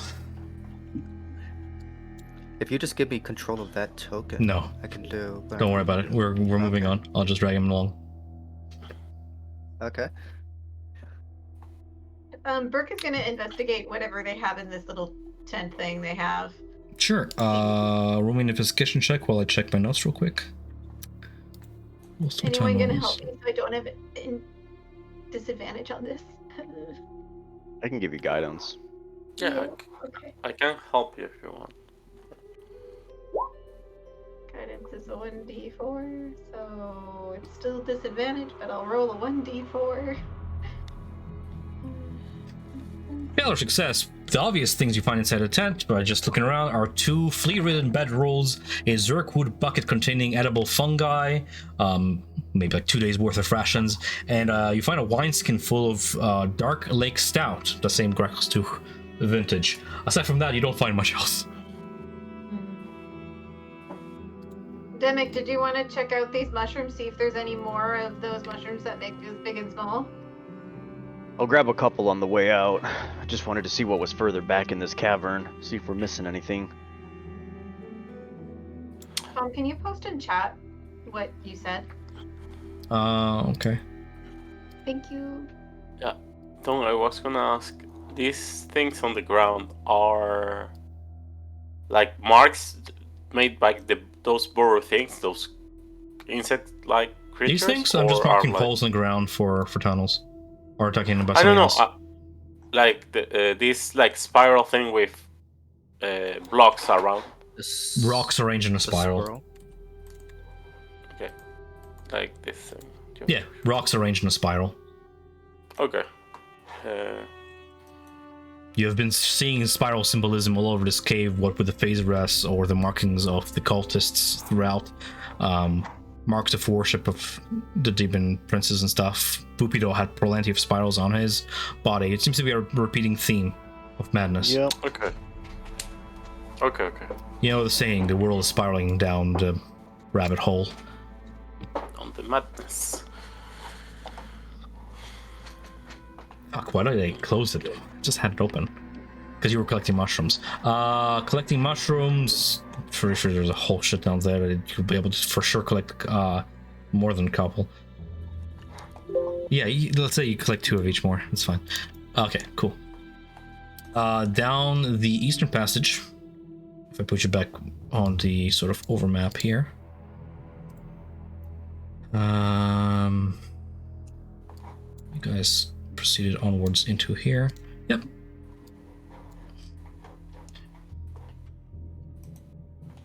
Narrow tunnel to the south, and another tunnel that's wide enough for you guys to proceed normally to the east.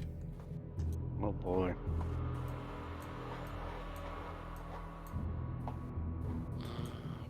Marks of Droki? Can we see them or? Roll me. There's gonna be another. It's gonna be a DC 30 investigation check. At this point, you're following hours-long tracks. 25. You're not sure. You're sure of this. If he had tracks, he covered them. Right? Okay. So he has used a route that covered his tracks.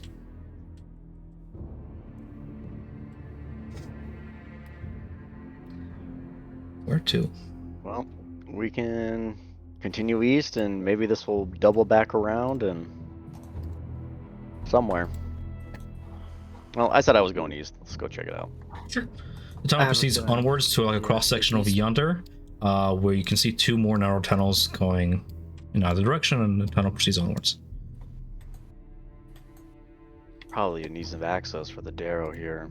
We'd have to squeeze through, but maybe we'll just stay on the larger paths for now. This probably also just leads to the southern passage that we walked past before. Yeah, just simply other entry points. Either we're going to be coming through the front or back. There's really no sneaking around these guys. They have this all tunneled out. Yeah. Up here's probably the way it was, and then this way, who knows? I'm not the greatest at interpreting distance on my map and for scale, but we're kind of heading called south from here.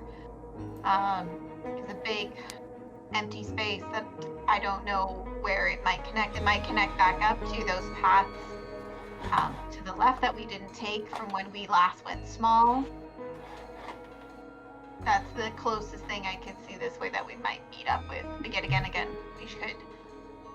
Those of you keeping a careful eye with your passive perception as well will note that there's a creature ahead of you feasting on what appears to be some sort of corpse of animal or man, you're not sure, but the creature looks like a giant maggot.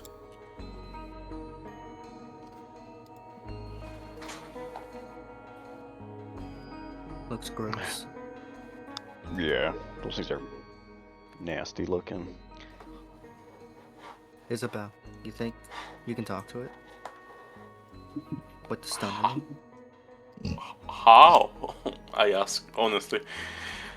Maybe it's an animal. It looks Would like a the giant crystal not maggot. allow you to talk to animals? Yeah. I don't have any instruments that allows me to do that, sadly.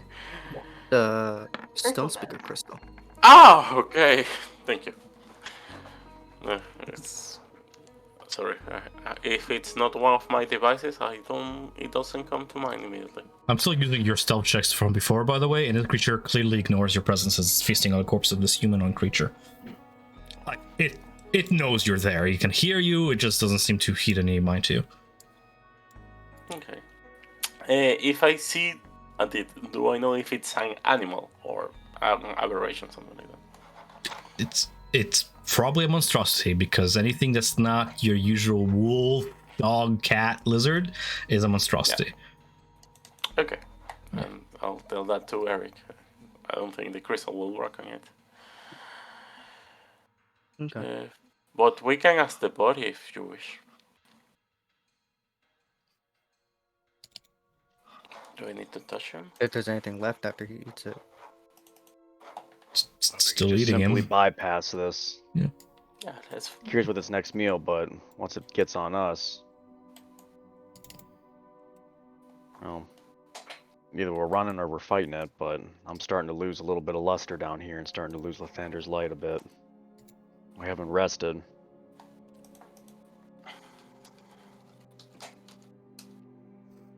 Those things tend to find them in, God, some of the worst places. Graveyards, especially digging up corpses. Is that a gnoll Oh, he's eating? No. You know gnolls. Doesn't that creature surface? it's giant kind for any reason? Or? No, it's about your size. It's smaller Okay. than a giant, yeah. Let's try to pass next to it while it's busy eating. I'll let them to do that. You guys know what Grimlocks are. Well, I mean, I say that, but The characters. Yeah. Grimlocks is what they're called. They're degenerate subterranean that were once human at some point in history, but their worship of the mind flayers over generations of prowling the Underdark transformed them into these blind, monstrous cannibals long ago. They're one of the more commonly encountered creatures in the Underdark. Grimlocks. Grimlock. Well, if we're able to pass right through it, then Yep. I guess so. But As long as you don't disturb its disgusting feasting. creatures. Yeah. No, I don't want to touch it. I won't come near You it. come to a T section, a familiar one of that. You've been here before. They're poisonous. Damek, in the distance, you can see one of your markings that you made. Just Nice. well, maybe we should go through this side.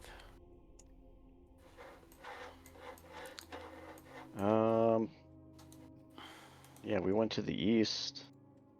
Oh, okay, we've made it all the way back down there. Great. Yeah. Yeah, there's like the mushroom forest you guys burned. You can still smell the ashes.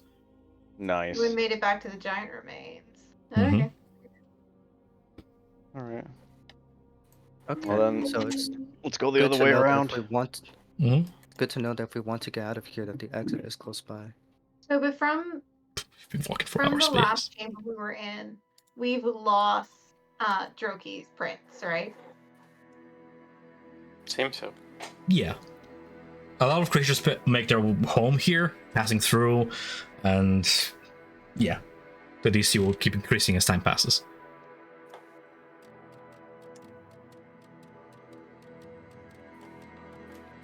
You guys can make your way through this tunnel. Those of you scouting ahead detect no threats ahead. Yeah, let's go through the tunnel. Yeah, if you get ambushed, you get ambushed, but you can detect whatever is ambushing you, so. You guys can make your way all the way over here if you want. As you make it, Okay. walking for another about 20 minutes forward, coming to another T section. You can hear the sound of cultish chanting coming from your east there, Damek, and echoes of the caverns, just dripping water and such coming from this direction. Well, perhaps the left leads us all the way back to where that other crossroads is, where the roads crossed over each other up that spire. Hard to say, but I do hear the cultish, fiendish, words, I guess, down here. Starts to open up in this cavern. Perhaps this is where the dragon egg might be kept, or that obelisk.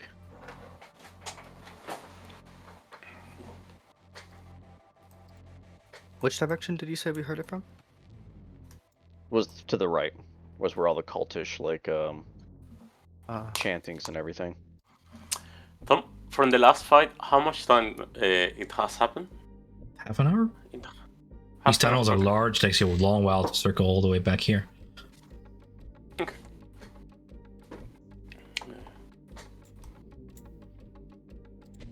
Eric is gonna drink a potion as he hears. The The mob's chanting. supposed to have disappeared. I'm switching maps, yeah. Okay. Let's see you guys where you guys are at right now, as you guys make a plan. Eric. You guys are over yonder. Dimly illuminated cavern by Phasrus. Globgul is with you guys, and Stool are non-competents, but they're with you guys in spirit. Atlas, Songbird.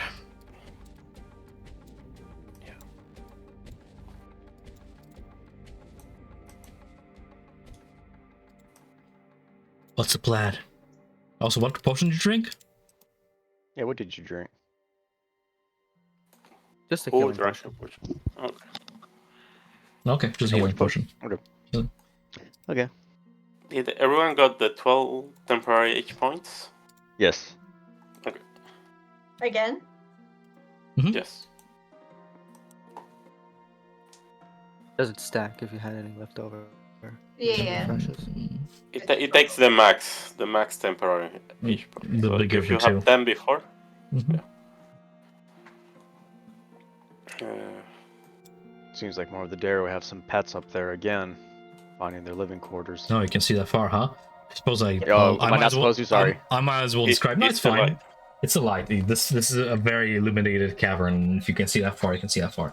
So this is gonna be, first of all, the smell, very prominent. The smell of brimstone and foul chemicals emanates from the large chamber ahead. The light of several campfires shows a natural platform where one Daru is stationed guarding this place, and there's a cacophonous chanting echoing down this hallway.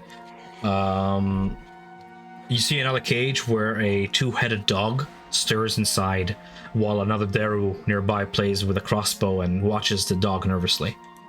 There's a green glow that rises in a flash from like around this corner, but you can't see that far. Make a plan. We can't keep eradicating every Darrow cave we come across. We need to have a better plan than that. Oh yeah, you're still dragging the Daru behind you guys.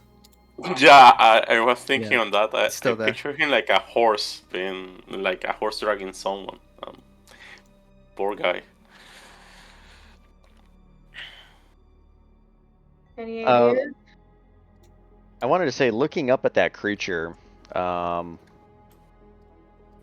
Which the dog? I know what it is. Yeah, the dog, but I want to see if Dominic would. Make Be able me a Arcana, or call upon your religious readings as you look upon the creature here. Can be either or. Definitely do religion. It's definitely would be mentioned in religious texts. This ugly 17. two-headed hound often roams plains and deserts as well as darkness, places like this. It's called a death dog. Hate burns in the creature's heart, and the taste for humanoid flesh drives it to attack travelers and explorers. It is often mentioned in various tales of, cautionary tales in your religious texts. Death dog saliva carries a foul disease that causes a victim's flesh to slowly rot off the bone. What you can recall. It is Relaying that to the party. Stay away from that mongrel. Flesh will slump right off your own skin, and I have nothing in my repertoire to help you with that. We'd have to go all the way back to Gracklestoke, and I'm sure there'd be a hefty price to even have something like that looked at. Just don't let it touch you. If we have to, focus everything we have on it first. Those things can be nasty.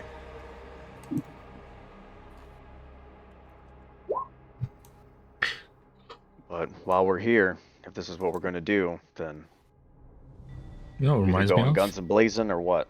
The dog from Hades. Two-headed dog.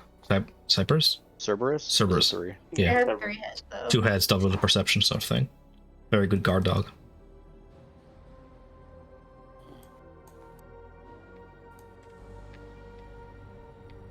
So, Brooke, what were you suggesting on doing with them? Burke just kind of looks back at the Daru that we already have, and she says, "We can't just decimate every cave we come across. I feel like we need a better solution." What do you propose? They do attack us on sight. That being said, this is their home. And just- they are mad.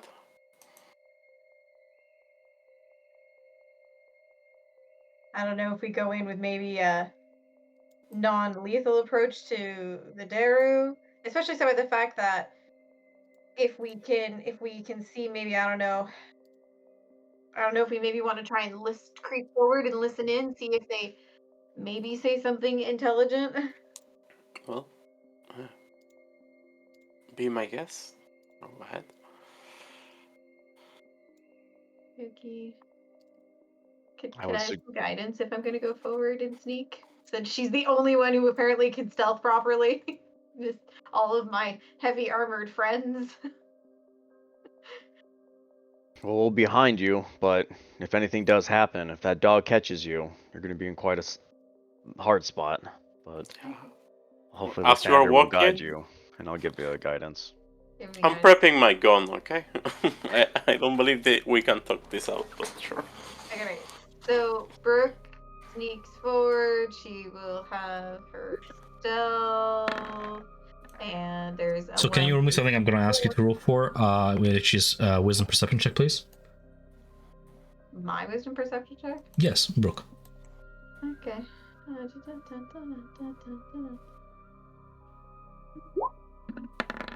And I guess the one applies to that.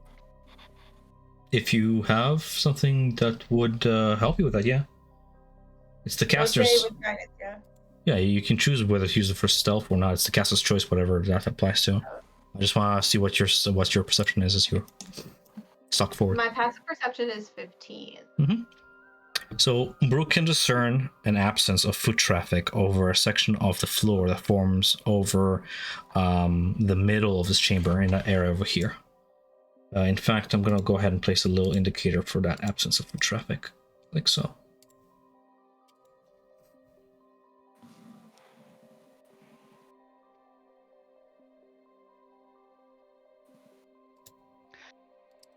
You stopped in your tracks. Is something wrong? This space here, she kind of points, she kind of gestures to this, and she tries to give like the cop code of, she goes like she uses her fingers to be like steps, and then she puts an X in front of her face and she points at the spot, trying not to make too much noise. X marks the spot, so we should dig there. Got it. No, so she does like two little fingers like walking across her hand and points there, and she just says no. So like no walking across this spot. Or either way. Gotcha. So which tells me there might be something cloaked here. Okay.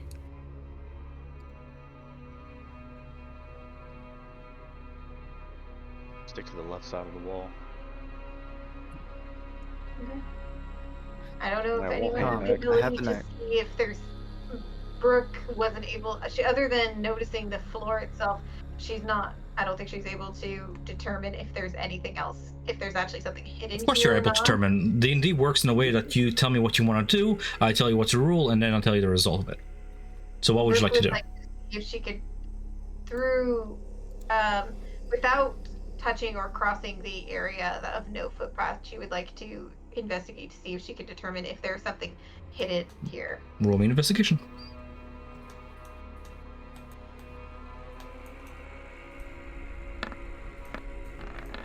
It is a mystery to you why people don't walk on that section of the floor. Holy ground. She just kind of points it out. She says, I don't know what it is, but that spot's really weird. And she keeps going. Okay. Go ahead and make me a nature check, if you don't mind.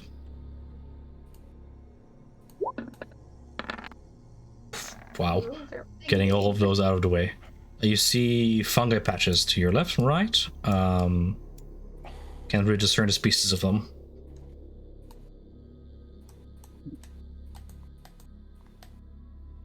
As you proceed onwards, another flash of green emanates from around the corner. In that flash, you can see the silhouette shadows of 5 Daru with their arms raised up. They're assembled in a group, like in a circle, that makes their shadows sort of cast out in long shadows in that flash. You get a sense of their count. Mm-hmm. I have somewhat of a crazy idea.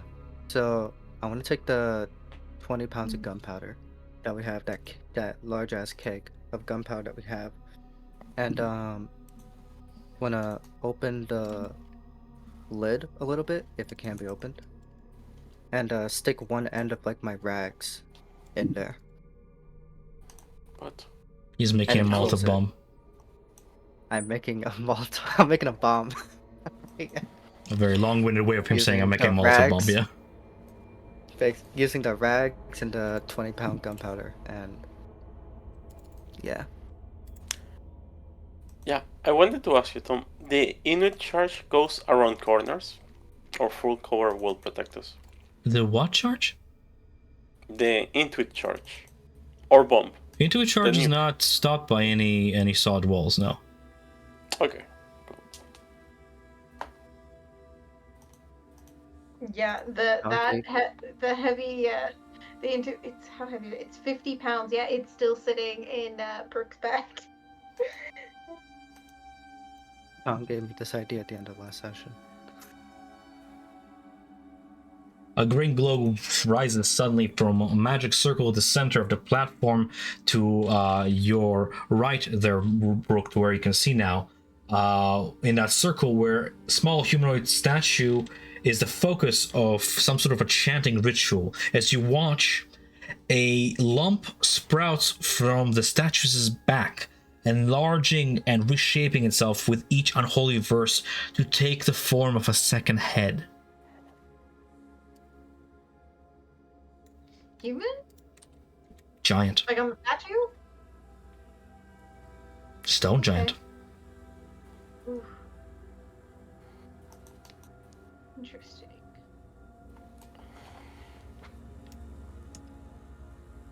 She quietly relays that to the group, and she's like, maybe that's how Dara, I can't pronounce names, got his second head, do you think?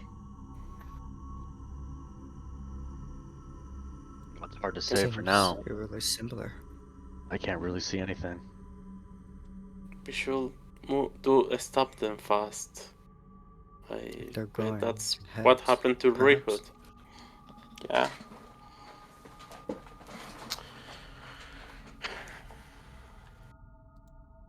Well then what? Are we rushing in then? What are we doing? Well, I don't think that's supposed to be happening to the stone giant, and clearly it left the last one they did this to go mad. So I think the time of sneaking around is over, and I think it might be time to action. Mm-hmm. What do you guys think? It seems that they're causing the madness down here. With whatever this is. We should try and take one of these though, if we can. Okay. Okay, let's go. I We want should- to Is everybody gonna hold an action to try and ambush them? We should try to take care of the dog first. I mean, the dog is in a cage, right, Tom? It's in a Like fenced the other area. critters. Yeah. Then maybe ambush the Darrow that's guarding the cage to make sure it doesn't let it out. Mm-hmm. That dog is a powerful thing. It'll break itself out. Neutralize that. Okay. I think we're trying to ambush, right, guys? Mm-hmm. I'm gonna taking the end of the rags that I have dangling outside of the gunpowder keg. I'm gonna dip it with alchemist fire. I'm getting ready to throw this thing. Your character, Eric, would know that alchemist fire ignites as soon as exposed to open air. You have a way of doing that without exposing it to open air. Other than that, I'm just gonna say you use it as a lighter and you waste one alchemist fire to set fire to this rag.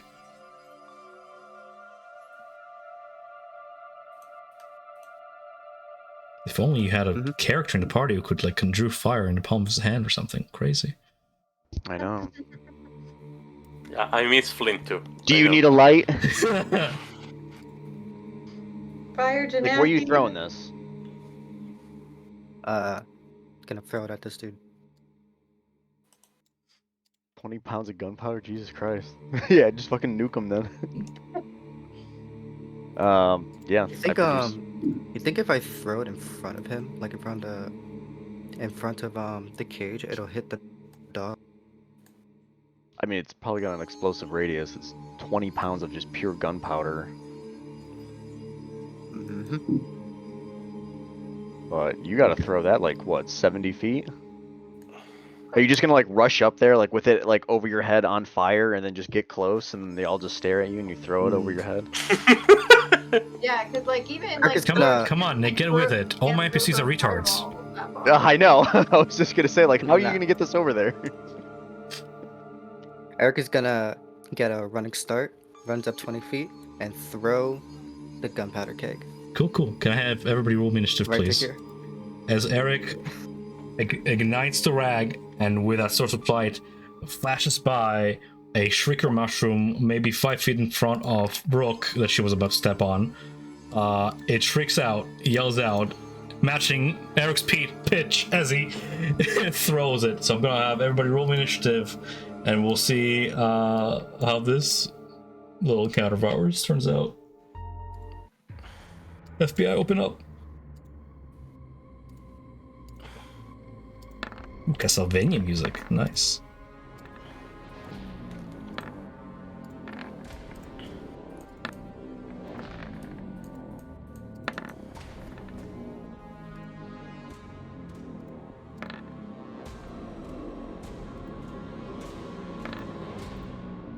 Coolio. With advantage to initiative, we have Brooke to act first. And where is Eric? He's 18. Cool. So who's the Darrow who spotted him?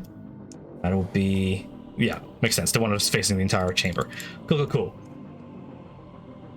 So this happens all at once in the same 6 seconds as the shrieker emits its shrill cry out, sending the attention of one of the Darrows in this green circle of yonder to point its finger and shriek out an alarm. We have Brooke to act and then Eric to follow. So the bomb has not detonated yet? What bomb? The one that's being thrown by Eric? It's still in his hand. He's still throwing it. I'm still in his hand. Just about to throw it. Brooke rushes up to beside Eric and continues a little bit this way, trying not to get too close. Glabago rolled natural 20 on initiative, rolled a 14. Nice. Natural Trying 20. not to get too close to where the bomb is about to be thrown, and wow,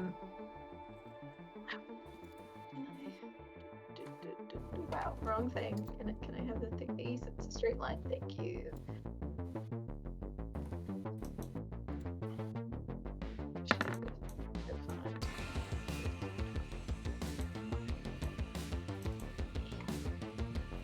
Never had to roll initiative for a shrieker. That's kind of exciting. They're usually always like destroyed before before I can even roll them into initiative. She is going to use key to where is Step of the Wind to be able to bonus action dash a little bit closer. Where the droning cacophony of chanting, there's a ladder up here. Otherwise, the sledge is like 15 feet up. That's okay. You're a monk. You don't care. And she is going to attach one of her fireball beads and throw it in the middle of the circle. So it has a 20-foot radius. Radius, which we should hit most of them. And it's ADC 15 dex save.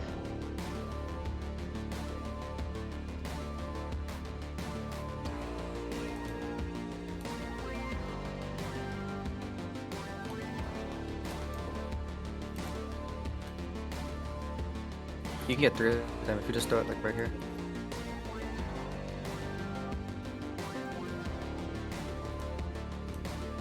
Sure. Can you draw me a 20-foot radius? Sure. Circle? Let's go with, okay. I just need to know the targets.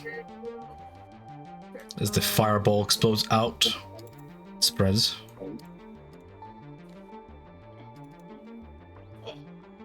One, two, three.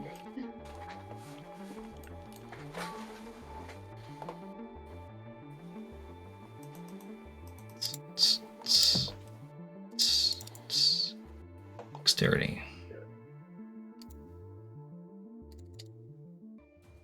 Natural 1 for one of them, 11 and 5. They all fail it. Taking how much damage? Christ. 31. You incinerate 3 of them. All 3? Yeah. In a fiery explosion. Cool. And with that, she'll take, continue, because she has a little bit of movement left. She's going to continue. She's going to, yeah, she's gonna jump down. gonna jump up 15 feet up. Nice. Monks, man. Well, with her, she still has her Step And of the Wind, we have- which doubles her jump distance. As you leap onto there, the Darrows rush in, crying out intruders to defend a leader among them. He appears to be dressed more gem regally and shaman-like among them, with his hair all wild, and he points at you, commanding them to strike forth. A bolt whizzes forward through the fire, igniting and whistling by you, embedding itself into the floor beyond. Eric, to act with your bomb. I throw the bomb right here in front of these guys. Cool. Are you gonna roll it or am I gonna roll it? What am I rolling? I just know it's 20 pounds of gunpowder. I don't know what happens if I ignite it. Why do you add things to your sheet and you don't know what they do? So gunpowder, I'll look it up for you, I suppose. Powder horn.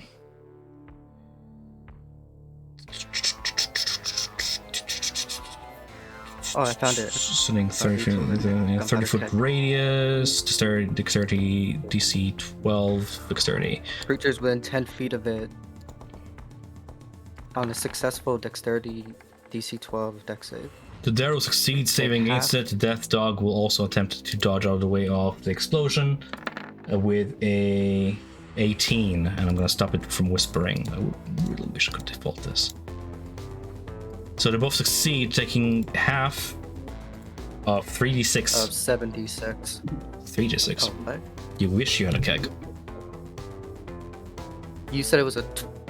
You said it was a 20 powder pound. horn that you put a rag into to make a That's the keg, multiple. right? You guys don't have a keg, no. Where did you get that gunpowder from? Okay. From, A boat. what's his face? The Wagar merchant. Hey, man. So they sell them in horns, right? I meant. Is it a keg or a horn? You said it was 20. 20 what? You said it was 20 pounds. I just have on my sheet 20 pounds of gunpowder. 20 pounds of gunpowder. I assumed Is it it a came ke- in a keg of some sort. Shit, I have to Google for you, man. I think you said barrel, but I have to Barrels, reverse Google how much gunpowder is being held in the which keg is- because I've suspected instead of asking me if it's a keg or horn, he asked me how much am I buying. So now I'm gonna have to do this. Determine damage. You know what? I don't care. It's a keg.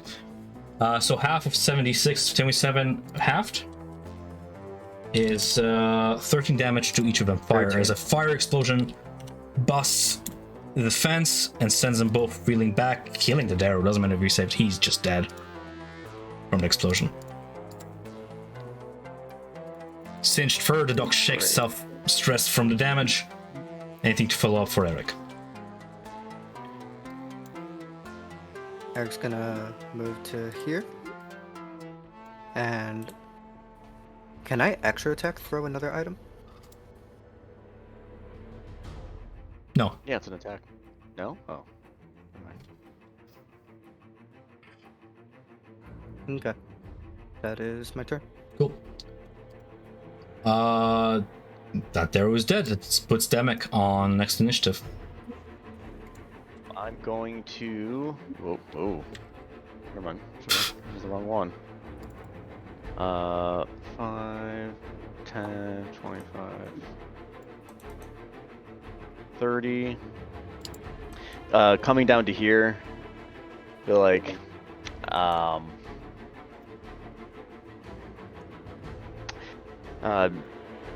manipulating some little magic and rubbing his fingers together, producing a sacred flame. Lathander, smite this evil creature, and he'll use sacred flame. Dexterity DC 14.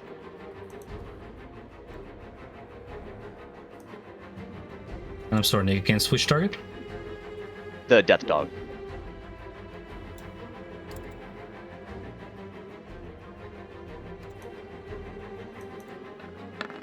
$21 to save against your spell. Ew. And Fark must succeed. Yeah, he succeeded, so I guess he takes no damage then. It's cantrip, yeah. And then I have no bonus action economy. Kind of a bummer. But then, yeah, that's it. That's my turn. The Gelatinous Club of Glabagool rushes forth at its top speed, dashing forth into combat. I don't know what the plan is. I'm panicking. Okay, here we go. Be quiet. He's gonna go ahead and dash 30 feet, absorbing the Shrieker here, muting it. That's all he can do is his turn as he begins eating the Shrieker. It's a pretty slow creature. The Darrow over here on the other side of the chamber. Here. They're gonna continue to focus their fire upon Brooke. A light crossbow shot strikes Brooke for 21 for 5 piercing damage. Yay. Cool. I get to use my deflect missile. Let's see if I wrote it right. Reducing damage down to 0, you're able to use your deflect missile. Cool. Which means I get to catch it, and then she doesn't have any weapons in her hands. It definitely has a free hand. And then she could throw it. I don't know how far she could throw it, though. Your feet tells you. Yeah. My what tells me? Your feet. Deflect missile tells you. It does not tell me how far I can throw it. Make a ranged weapon attack with a piece of ammunition.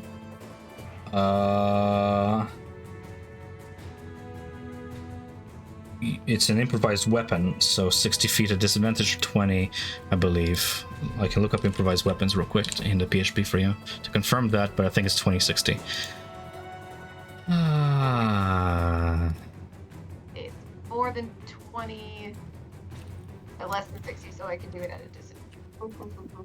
Let's try and throw it back. And I would assume it's considered a monk weapon, which means I can use my...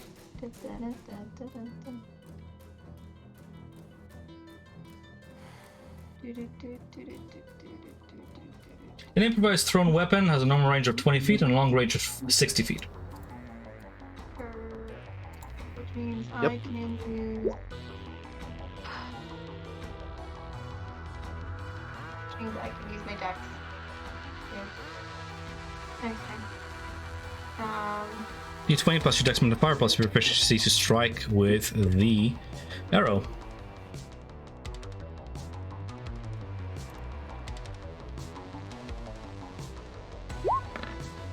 Striking back at the Darrow, I'm guessing, sending back to sender.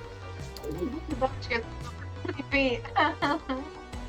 So 4 plus my dex modifier is 4, and I think I have the proficiency with it.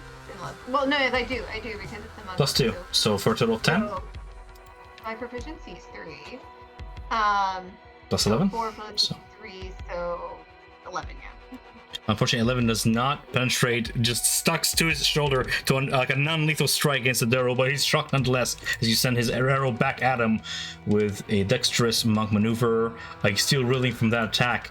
As that happens, you hear thundering footsteps as something gargantuan sits up from the shadows and begins to around the corner over yonder toward Brooke. A giant Ceramorph. What? Can we get out here? Oh, please. Steps out from around the corner out of sight, pointing its... Oh, cool, I have a full body image for it. Nice. As you hear the one of the Darrow, the one leading them, Holy shit. holding a staff, command it. Manga! It's gonna go ahead and make one tentacle attack and one slam attack. The Ceramorph can replace one of the attacks with a Mind Bolt attack if available. Mind Bolt. I see.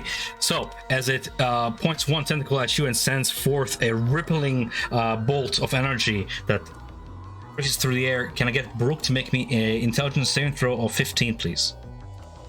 This is a ranged attack. Oh, if it hits. Damn. Nice. managing to get out of the way of that, it's going to go ahead and walk. That was 10 feet, 15, 40 feet, and it's going to go ahead and let the tentacle strike you for 16 to hit. As you roll out of there. Wiggle her way around. The Shrieker continues shrieking within Glabagul, reverberating him as the Death Dog charges forth at Eric, because he's the closest one. Enraged by the fire, it's going to go ahead and bite Eric twice. With both heads, rolling low. The It's got smoke in its eyes. The Darrow among them takes place in the circle and continues his chant as Isabel takes a turn. Okay. She will reposition herself as she shot at the dead dog.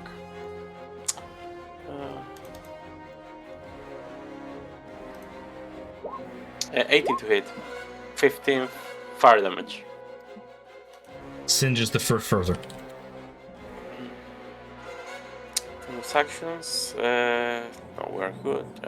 No bonus actions. The bird is dashing 50 feet into here. Yeah, here. 60 feet in the air, 20 feet on the air. And that's it. Sounds good. As that happens,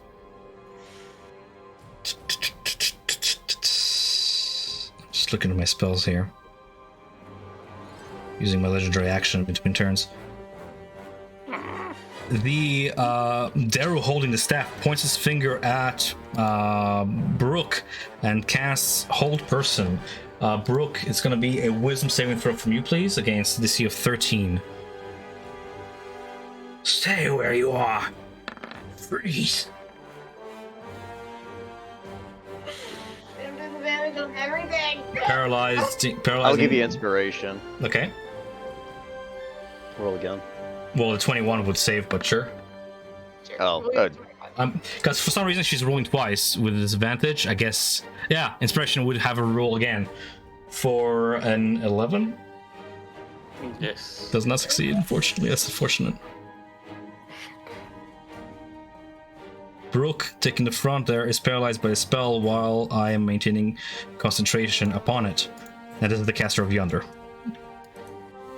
As that happens, then we have Isabel take your turn, right? Yeah, I already took it. Okay. Brooke, you are paralyzed. I think you still get your actions, of course. But what would you like to do on your turn?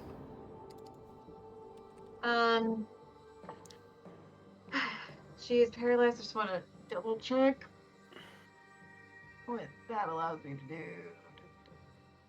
Nothing. Really? Paralyzed and incapacitated. She cannot move or Oh, see. paralyzed and incapacitates.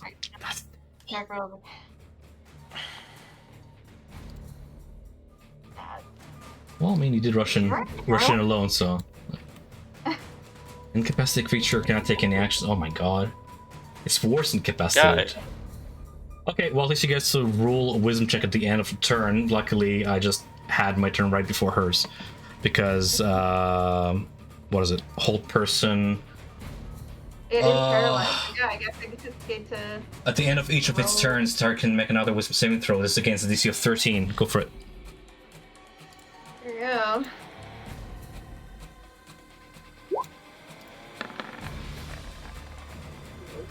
Wisdom. Oh, wisdom. What's your wisdom modifier that you add to your 8? Still. Yay. Yeah, 5. Not yay. What's your wisdom modifier that you 8? 15? Yes, that succeeds. Nice. Okay. She is Alright. held, and it's the end of my turn, so I can't take any of my movement, correct? No, but you're not paralyzed and I wasted a spell slot. The other Daryl are gonna go ahead and charge in with their repeating crossbows and shoot a bolt. One is at Eric for 9, missing as Eric takes his turn. I'm gonna swing at this dog creature attacking me. I'm gonna use my bonus action, actually, to use Giant's Might, coming large. And then attacking the dog. Oh, it's only a 22. Thunder Blast. Do we still have blast? Is that still effective? No, that's way old. Nope. For 18 damage. Destroying the creature. Okay. I'm going to move to here. Now that you're And- tall, can you climb this wall? I'd probably step over it or Hmm. climb over it. You can pull easily, himself up, yeah. And I'm gonna, with my extra attack, throw an acid vial at this guy. Pretty sure I can do that.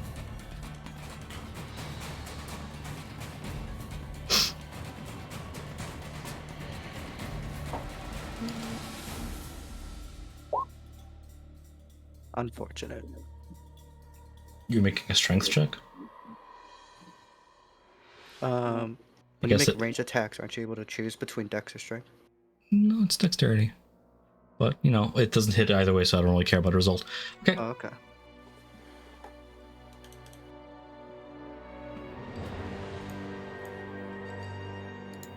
We're just waiting for you to That announce is the end my of your turn. Okay, cool.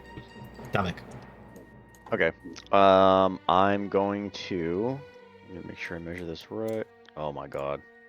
Select line, man. Sorry. Yeah, I know. it's I'm so going to different. explode out in a red mist. Fucking a- watch me. from a- I'm going Mega Man. From a sniper shot. You know what's the funniest thing is? Because this guy's tied to him, he's just lashed behind him this entire time. Just getting whipped around. Yeah, He's basically just going to become like a meat bag and just be like a I guess. bunch of like just half of torso at the end of this combat. I would have dropped the thing that dropped the guys towards Cool. the entrance here as I made the bomb. All right. So, Damek, you My are bad. faced with Yeah. a pyre illuminating, silhouetting this giant creature with two heads. One of them has sort of merged into the shoulder and is still sort of writhing. You see the brain section of it undulating as it controls the body, as the other one controls the head, the cognitive part of this creature. An operation with two minds. What do you do? Seeing this horrifying creature, but I know that everyone's up there, and maybe I hear like Brooke yelling or yelping or however, that's where all the action's at. But it's 15 feet up, so I can't really see more of anything else that's happening except for that large creature. But I want to put myself up there, so I action dash over, up behind Eric here, and I.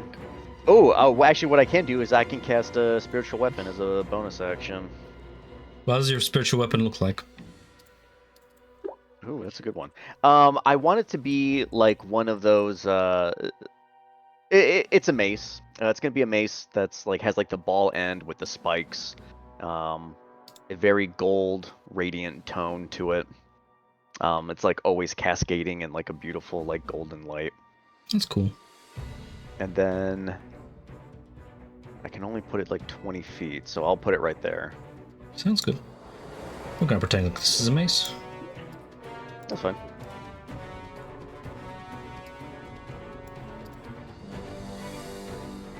Love that spell. And then that's it. That's all I can do. I can't attack with it. It's too far. Oh wait, no. Actually, it's 60 feet. I'll put it up. No, actually, it still doesn't matter. Oh no, I can attack with it. Yeah, you As, can. as soon as I drop it, excuse me, spiritual weapon against the big guy, 10. I doubt that hits. No. It hits, Okay. but doesn't do any That's my turn.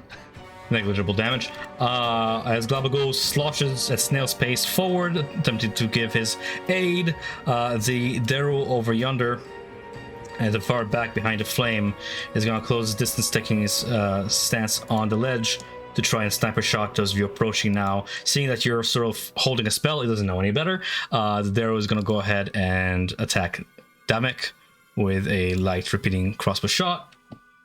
He does not know that your spell you're holding is not constriction, and the arrow misses anyways because I roll it's like actually garbage. The Actually Aten Ceramorph then is going to go ahead and step forth to block the way over yonder with a swiping strike. It's going to attempt to make a tentacle attack against Brooke for a 25 to hit. dealing a total of 17 psychic damage as it lashes around her. And Brooke, you just grappled in place there. The target is large or smaller, has a grapple condition on it, and must succeed on a DC 15 intelligence saving throw or have the stun condition until the grapple ends. So can you make me that intelligence saving throw? As with a second reach attack, it attacks Eric coming up the stone steps with a slam for 15 to strike against Eric. Does not hit. And I'm gonna make it stop whispering, please. There we go. It's 2 actions. Right. The chanting spellcaster enters combat as well as he approaches menacingly around the corner here. And the Daru is going to go ahead and cast... What do I have here? Big ol' arsenal. Ray of Enfeeblement upon Eric. A beam of black energy enervates forward, springs from his fingers toward Eric. I'm gonna have to roll the hit here. I'm not sure why it's not rolling a hit. It's hello, it's an attack. Using my intelligence. Sorry, I just have to change the spell card to be like so. Ray of Enfeeblement. There we go. They strike against Eric for 17. Against Does not Eric. hit. Fair enough. Isabel. Okay. Isabel sees that Brooke is being stunned, grappled. You see, like, her hand aims at her, start crackling energy, and next to Brooke, you see like a rift start to shape, and after a second, it devours her. And casting Vortex Warp on her. Brooke, you can deny this if you wish. It's your choice. You feel yourself basically, pulled across place, yeah. yeah, but yeah, basically you are gonna appear next to me. Brooke, I'm gonna tell you this information because you witnessed teleportation before. Last time that a certain Mind Flayer tried to teleport you guys, it didn't end quite as well as you expected. This is the effect of phasers upon teleportation spells. As you feel the spell wrap you up, you have a choice. She's still gonna go. Okay, cool. So, this is going to be phase risk, which is under my supplementary material handout. I'm going to read what exactly happened here. If I can learn how to spell phase risk. Any creature attempting to teleport into, within, or out of phase risk suffused areas must succeed at DC 15 Constitution saving throw, please.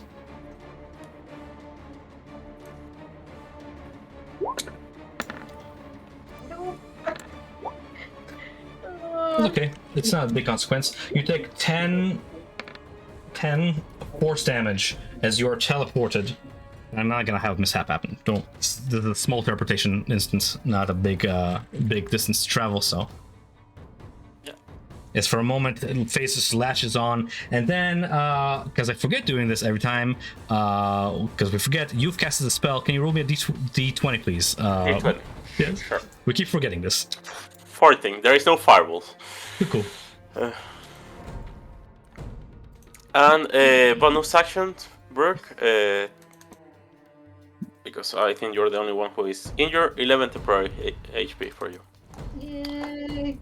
Do you want me to roll for Phasris or anything when I casted spiritual weapon? Yeah, because it's funny. Let's see if you get an actual one. Oh boy. Whoop.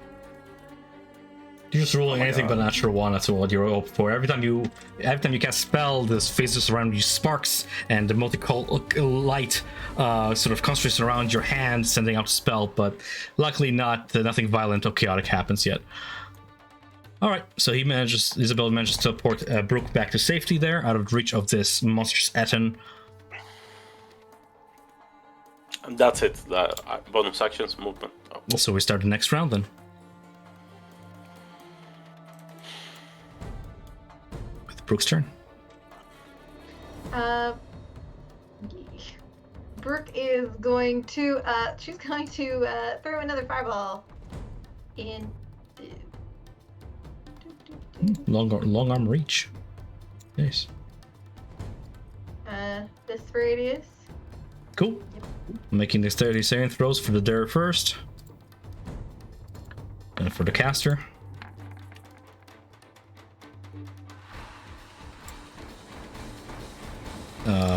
Just one moment, making sure that he does not whisper. I really wish there was a way to just blanket condition across all creatures. Anyway, the caster will roll me a crisp 14 to save, and then the giant Ceramorph will also roll me with advantage. That's going to be dexterity not being its best trait, unless 14. Fail. Taking 13 fire damage. Jesus. You decimate the Nice. crates and the dare over yonder as he explodes out in a plum of fire. Narok takes 30 damage. Take that, nerd. Fucking gets blasted back, his hair all frazzled and blackened. The Ceramorph barely flinches as he takes 30 fire damage. The Darus reeling back from the spell, the ones who have survived are semi-concussed and bloodied. Jesus. Alright, that was your That's fireball. turn. Cool. Eric, as flames spread, igniting the crates and sending black smoke throughout the cave, what do you do on your turn? Gonna step up over this wall, getting right in front of this big guy's face. Attack him with the Dawnbreaker, slicing at his tentacles. Nice. Alright, so the first attack hits. As it hits, I'm gonna use the Fire Shackles. He has to make a DC 14 strength save.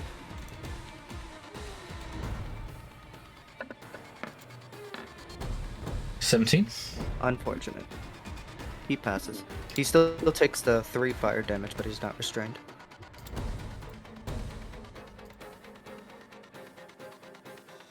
We'll attack him again. For another 21 damage. And I'm gonna action surge and attack him 2 more times. Ooh, does 15 hit? No. Oh, actually, it just missed the beats. This is a large creature. No armor. Ooh, Hard to miss a vital organ as you stab at one of the heads on his shoulder, straight through between the eyes for another 19 to hit. And 26 hits. Another 19. How do you want to do this? Nice. Oh fuck! Really? Nice. right after Eric gets teleported out of this guy's tentacled grass, Eric is like running over, practically stepping over this wall that they have, and he just cuts like the tentacles one by one until his neck is exposed and decapitates him. Yup. No extracting brains for this guy. For Cyrog, it says before dying. Alrighty Stunning then. grapple was so. Mm-hmm. And I still have like 20 movement, so I'm gonna move to here. Cool. We Damage should to follow. take- What were you gonna say? We should take the sorcerer if we can. I feel like he's probably the leader behind these circles. And probably knows a lot. Good idea. Yeah, probably more than what the random jobber Raking is know. Bullshit. That Oh, fuck, can't tentacle make it. stunning grapple is so scary. It's like it grapples you and you're stunned until the grapple condition ends, but you don't have actions while you're stunned. What the fuck? Oh, can you move the mace over here, please? Yeah, for sure. It's just a drawing I put on the. Yeah. Yeah. I'm gonna move that over, but in the time being, I'm just gonna see this guy on the ledge.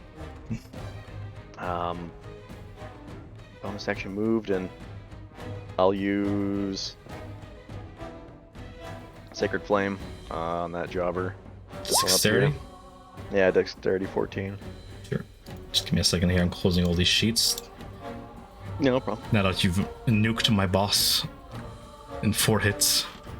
Dexterity, eh? It was 5 hits. The fireball did a big chunk. Yeah, that's true. Yeah, damn. He saves. Damn.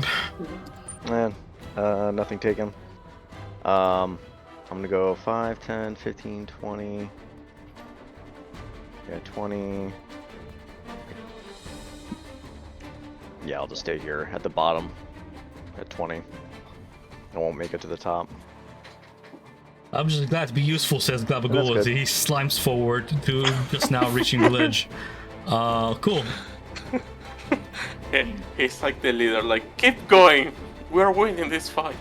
But there over yonder turns and takes flight. He's gonna go ahead and start running, dashing this way, and he's just gonna like leap of faith this shit off the ledge, taking a total of 6 bludgeoning damage from the fall as he just runs into the fungal forest out of combat in a panic. Alrighty then. With that being said, he's gonna just send a shot as he's leaping back behind him toward whatever, sure, Dominic, just so he does something on his turn. What am I gonna roll? Something good this time? No, of course not. Why would I roll something good this time? Etten is dead. Narok is dying. What does Narok have? Reeling from 2 fireballs. You only had one. Yeah, it makes him the same throw. Just gonna go 5. Not good enough.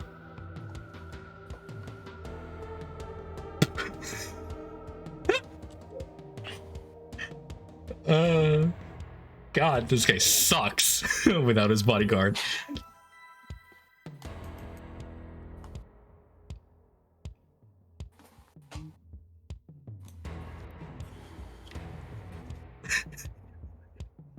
Yeah, okay. So he begins to casting an evil spell upon himself, touching his chest, which begins to grow ice upon his armor in these like icicle spikes, and he spreads his arms wide and he just looks at Eric and just says, "Do your worst."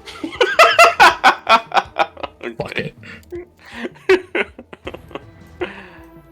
Isabel. Okay, you see Isabel and Songbird start to share like an electric static. And a second later, you see Songbird flying to the shoulders of Narak, doing his worst, delivering the touch spell. So, Shocking Grasp. Oh man, not one. Okay. That's it for me. All right. Cool. Brooke. Brooke is going to. Come on, get this line. Thank you. She is going to run up here. Running jump.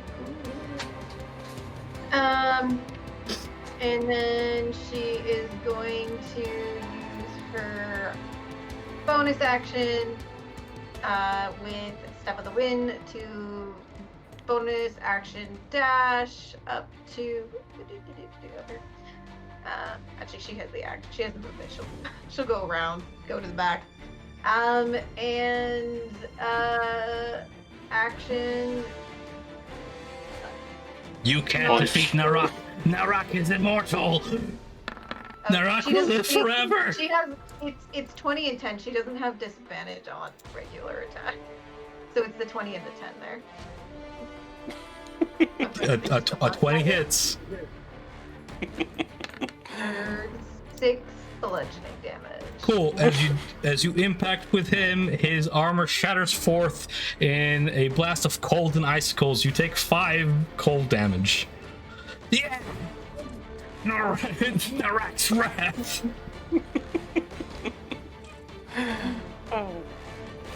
As he casts armor Bagathus. At level 1. What do you want from Don't me? worry, he'll whittle them down. What do you want from me? Leave me alone. Level 1. Leave me alone.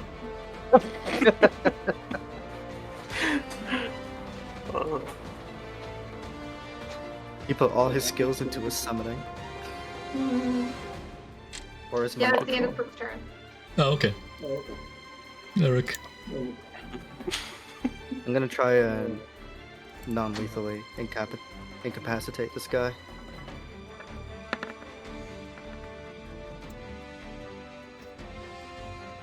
Does a 15 hit? Yeah, it hits. You get hit with 5 cold damage Okay. as you incapacitate him. Cast it again? Still holding on to the spell, yeah. And then you drop the spell, you incapacitate him unconscious. Unless you guys want to do anything with that fleeing Darrow, we're out of combat.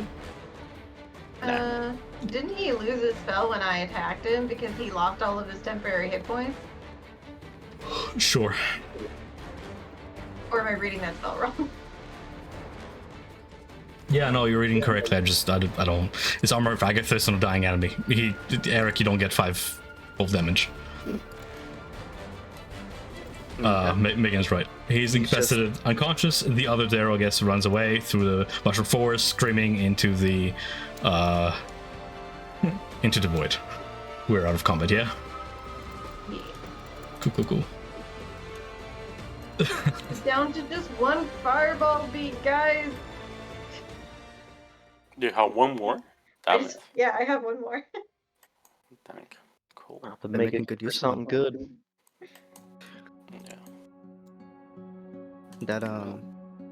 That giant aberration was scary. It was scary. Thank you, Isabel, so much for getting me out of there. I was a sitting duck. Or Yeah. stunned duck, however you'd like to put it. It's sometimes better if we stick together. But I'm glad you are safe. You were quite brave up there, running forward. I was not expecting this creature to come out from behind. I was just expecting it to be a bunch of Daru. Yeah, but just know that they have this power to conjure such a terrible looking creature. With another face built right into its chest. Seems like this is going to get bigger and bigger as we go on. To be honest, I'm just glad that their brain didn't explode, their skull. I don't think I could take another sight right now or stomach it. But with this obelisk that they're speaking of, and with how large these creatures are getting, this is going to start posing a real problem. More than probably what that egg or whatever the dragon cult want to do. This is going to far exceed that. Mm-hmm. I'm thinking at this point it might be wise to maybe exit these caves with our 2 Daru captives and make our way maybe back to Black Skull, or this one in particular I think would be of interest more to the stone giants. Oh, correct. I would also second that. The Light of the Thunder is getting weak to me now. I'm so limited with his powers down here already. I'm struggling just to keep it afloat some days. But I'm beginning to grow a little bit weaker. Clavicle, what are you doing? I can feel the power. He just stands in the middle of the ritual circle, like looking at the glow of it. Turns into a Demogorgon. How? A second head appears in Or the eyes. No, he's a cross. Tom, I'll start like ritual casting Identify into the statue, I guess, or the ritual. Yeah, sure. Just give me a moment here. I'm just handling Glabagul real quick, because I didn't expect him to actually fail the wisdom saving throw. I was going to do something funny here, but... Ooh, okay, that's interesting. So as you go to approach the statue at the middle of the circle, right? Mm-hmm. Glabagul just like stares at you like, I can feel the power, and he hits you with an engulf, sort of moving into your space, engulfing you. Make me a dexterity saving throw, please. Sure, you monster. I knew we should have killed you when I saw you. 11, I'm in golf. That's kind of funny. I didn't expect this to happen. You get engulfed. Fucking. It's a good thing Isabel doesn't need to breathe. Taking acid damage, 3d6, from his insides. Hey, damage is damage. Right. It's a creature, right? What do you mean, it's a creature? Glavagool? No, like when a creature enters his space, like I'm just checking if the Eldritch Cannon also have to do it, but No, it's just you. And you guys see this. What do you guys do as he engulfs Isabel? Seemingly affected by some maddening effect of this circle. Release her Yeah. immediately. Pull her out. Power. I guess for back initiative. That's funny. okay. No! We are killing him. No, I like him. Unconscious, okay? No, do not lethal him. I'm gonna say, you know what? Fuck initiative, because sorry, I take that back because it's only one creature versus you guys. I'm gonna let you guys decide what order of initiative everybody gets like one action before I just go back to Glavagool. We'll just do that. Okay. You guys see that happening. Just Glavagool was being driven mad by something that happened when he touched the circle. Curious as he is. You yell, release her, and he doesn't seem to be himself. I'm going to yell it again, and I'll say release, and I'll do a command on it. Oh, okay. What was that? Charisma? Wisdom saving throw? Wisdom saving throw. Wisdom saving throw. Glavagool, not being a very wise creature, rolls a 9 and just sort of regurgitates Isabel. So hungry. Isabel, move away from him. Can I try to persuade him to eat this massive piece of meat? Yeah, eat this. He doesn't seem Like to be cohesive and says he seems to be focusing on the closest creature to him. Just a Okay, we should all blind just back up. blind rage. I Yeah. start rolling out. Run. Fair enough. Pseudopod just lashed I it don't out. wanna- You're like, Eric we're is natural gonna- 20 against Isabel. We're the Oh, ones. Jesus fuck Christ. fuck that guy! I'm shooting at him. I'm shooting. No, don't hurt him. Eric is gonna go over to this giant aberration and try and drag it to Glavagool. We need to get Glavagool out of the circle. Don't move it into the circle. We want to get Glavagool out of the circle. Okay, sure. 26. So That's Eric also- just drops the giant body in front of Glavagool, and Glavagool with his pseudopods and engulfing body just begins like attacking it. Like, have you ever seen like a turtle bash its head again against like a shoe or something like that? Yeah. As it's affected by some sort of a short-term madness. You know, I'll use absorb element on that. Like, I don't want to spend too much time here. So. That jerk. 30. If you guys just watch him do that for the next minute, he just keeps bashing his head against this creature over here. And after about 3 minutes, the madness seems to pass. Oh my god. Oh my god, I hurt you. I'm so sorry. Oh, that was scary. Man, do not touch that circle. It's evil. Yeah, Glavagool. Glad you're feeling better, but I think you need to go talk to Isabel. Yeah, I'm sorry. Are you okay? Here, let me kiss it all better. Don't touch me. You see, Isabel is like, her skin is burning, right? Like, everything is burning. It's acid, yeah. He left me on 1 HP, guys, okay? Jeez. It came from that. Isabel, and just like Isabel, do you need a healing potion? I have an extra one here. Do you want it? No, it's okay. Just give me time. It will get better. But I think we should get out of here. I think Oh. it's time to make our way out of these caves. We have 2 Oh. prisoners now, and I don't know about you, but I'm exhausted from this, and I need to rest in somewhere outside of these caves. Well, there's the two-headed statue in the center still, right? Mhm. The statue Yeah, in the ritual circle is like 2 feet tall. Looks like it's semi-heavy. It looks vaguely like a crouching stone giant with like a lump on its neck where a second head is beginning to like sort of form. The statue is engraved with a profane symbol with the name Dorhun scribed in Dwarvish into its back. Isabel, if you want to do anything first, but I can use Dispel Magic. yeah, I wanted to see if I can analyze the statue or the circle, like to see what they're doing or what's going on. I'll give you guys everything here without even having to roll much. It's an evil, cursed, ritualistic circle to corrupt the statue in some way, and then the information I just presented forth. I'm not sure what more I can give you guys with those rules. Yeah, I'm gonna Dispel Magic. It's demonic nature, meaning that they evoke energies from the realms of chaos and madness, likely the abyss.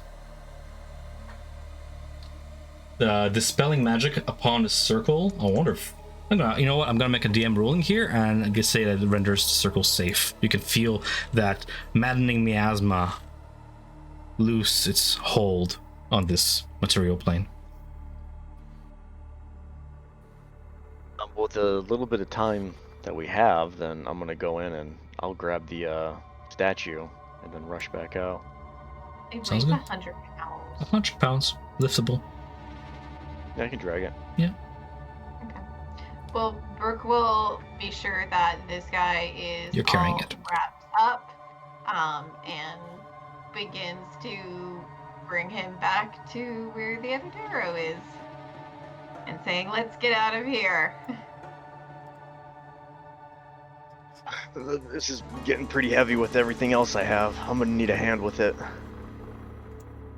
Then as he's like trying to get everything, and he's gonna have to go down like a 15-foot, cliffside with it. Will Blavaboo bring it with him without it eroding? Anything you put inside a Java's cube sort of melts away, unless it's made of some magical material that does not corrode easily. Because I'm over encumbered right now.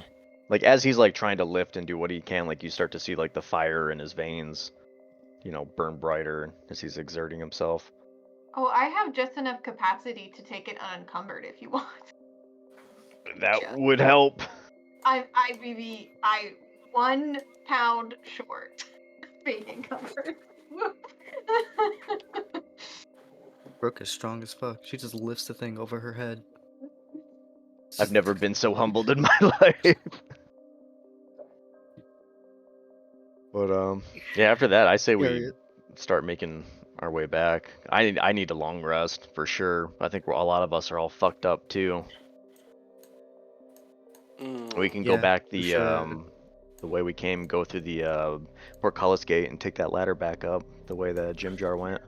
And to avoid having to drag large things through tiny hallways, we can go back through Bubido's sacrificial lair. And that way we don't have to use any of the mushrooms. Brooke, you said you tied this guy up? Yep, he's tied up. Okay, I'm gonna drag him. Cool. As you're dragging him, you know it's something dangling around his neck. Not a religious symbol, but a key. Oh. Oh, there's stuff I'll over take it. here. We should go look at this before we go. You find on the desk books of pages made from Chillimack caps.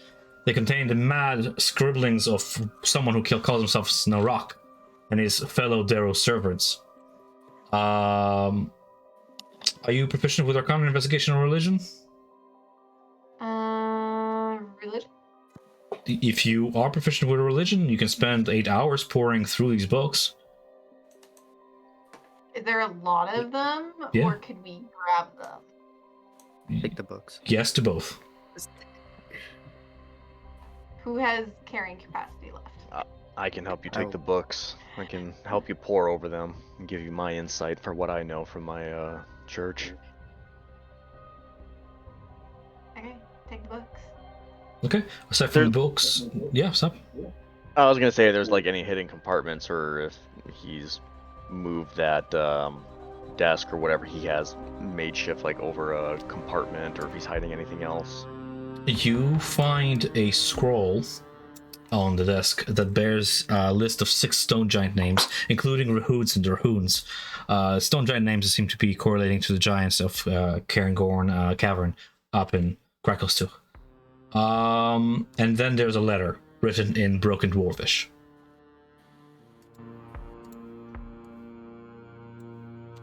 It reads, Narok, need more scrolls. Stone Speaker Hagram has traps, but Droki is willy too and very small. I can hear talk, and in talk they say names, and I hear names and write names and give you names, so you give me time, but you have to give me more scrolls, magicy spelly scrolls. Droki. Nice. We should notify the stone giants as soon as we get back in. They gave me safe harbor rather than having to worry about anything else in Gracklestuck. This could be super important for them. Oh, these little conniving bastards, though. I think I've underestimated them long enough. Alright, if we have nothing else here, then let's start making the march back. I wonder what Also, his key is for. since if we're gonna go back the way towards Burrito's shrine, I'll call it, we didn't really go through the hallway to the right of it, and I'm pretty sure that's where the ghost said his ring was, because we never found his ring. Yeah, I'm pretty tapped on everything. If we run into anything else, I might get fucked up. Fair. I don't know how everyone else is feeling, but when we go back, we can kind of update everyone. It was something we wanted to pursue. Yeah, I still have that in my notes. Sorry, I missed that part. What do we have? So, the shortest way back out of the caves from here is going through, and in that we don't need to use mushrooms to get through, is to go through Burrito's shrine. And the ghost that we came across there, he asked us to find his ring. And it was outside of that cave, just to the right of it, but we decided not to pursue that at the time and continued looking for Droki. So I don't know, just since we're going to be going through that hallway that we previously didn't really go through, if we wanted to take a minute to look for it, but if not, that's fine. I totally get it. I know Brooke could use a long rest outside of these caves. But we're taking the statue first, right? Yeah, we're taking the statues and everything with us. Yeah, right that's now. why Brooke was suggesting we take that path, because the other path out of here, at least according to her map, we have to use the mushrooms to get small.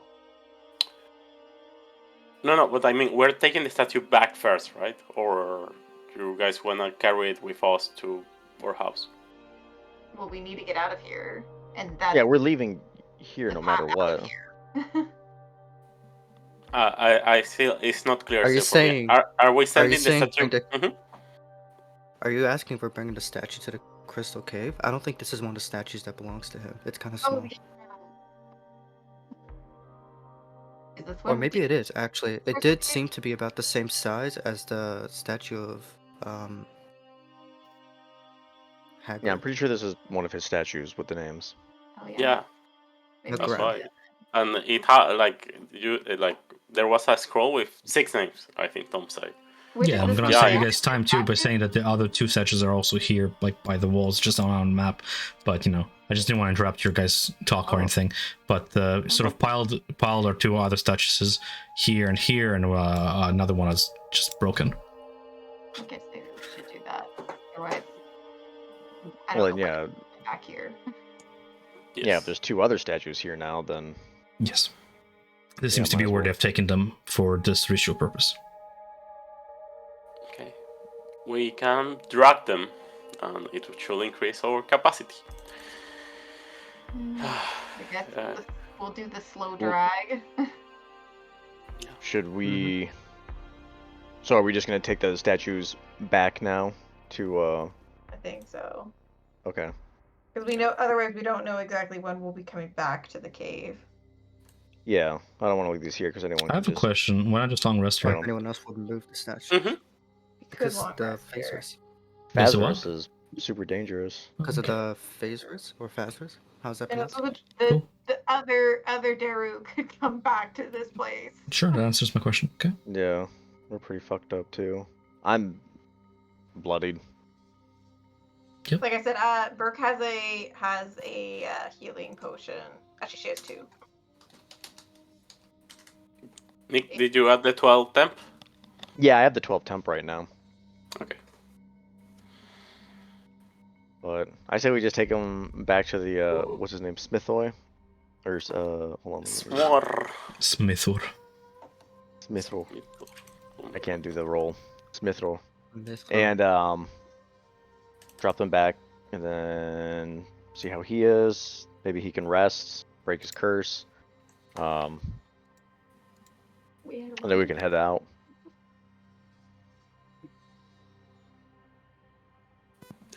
I think so. Yeah, sounds good. Okay, let's do that then. Cool. Before you guys leave, one last thing. We're standing right beside you there. Is a chest, Eric, and with a keyhole. Putting 2 and 2 together, you'll be able to open the chest and get the contents inside if you wish.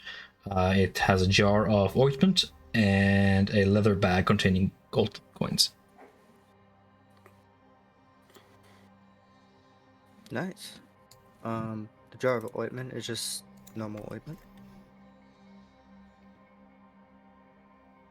Like, used to treat wounds.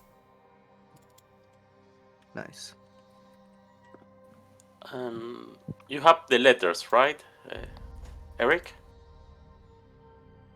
Yep. Okay, yeah, because that's the evidence we need to bring to Hagran. Oh, their letters. No, I think either Brooke or Demek has it. either Brooke Okay, or you have Damek them. took those. Demek grabbed the books. Okay. Yeah, I have the books. We have all we need then for the moment. Just fixing the notes.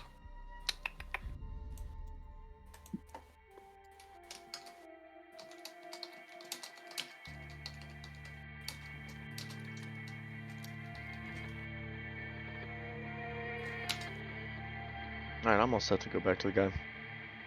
Cool. Do we want to call it a session here? Yeah, like Yeah, if you can just. Yeah. I don't know Yeah, if we if- can teleport there or. Yeah, Yeah, I I was can gonna say that, expedite like- it, no problem. I'm just checking with Oh, you guys. okay. If you guys want to call it expedited, you return to the Crystal Caves. Where the fuck are we? You return to Crystal Caves and bring back the statues. A grateful Cairnwait, as the creature's called, is gonna reward you with its ring as promised for your deed. Special encounter, gallery, just skipping through my notes, main chamber, quest, skipping combat, because you guys did not attack it. It bestows upon you a circlet of the Cairnwait. Explaining its properties as such. I'll make a handout for it momentarily. I didn't expect you guys to complete that quest so quick, but yes.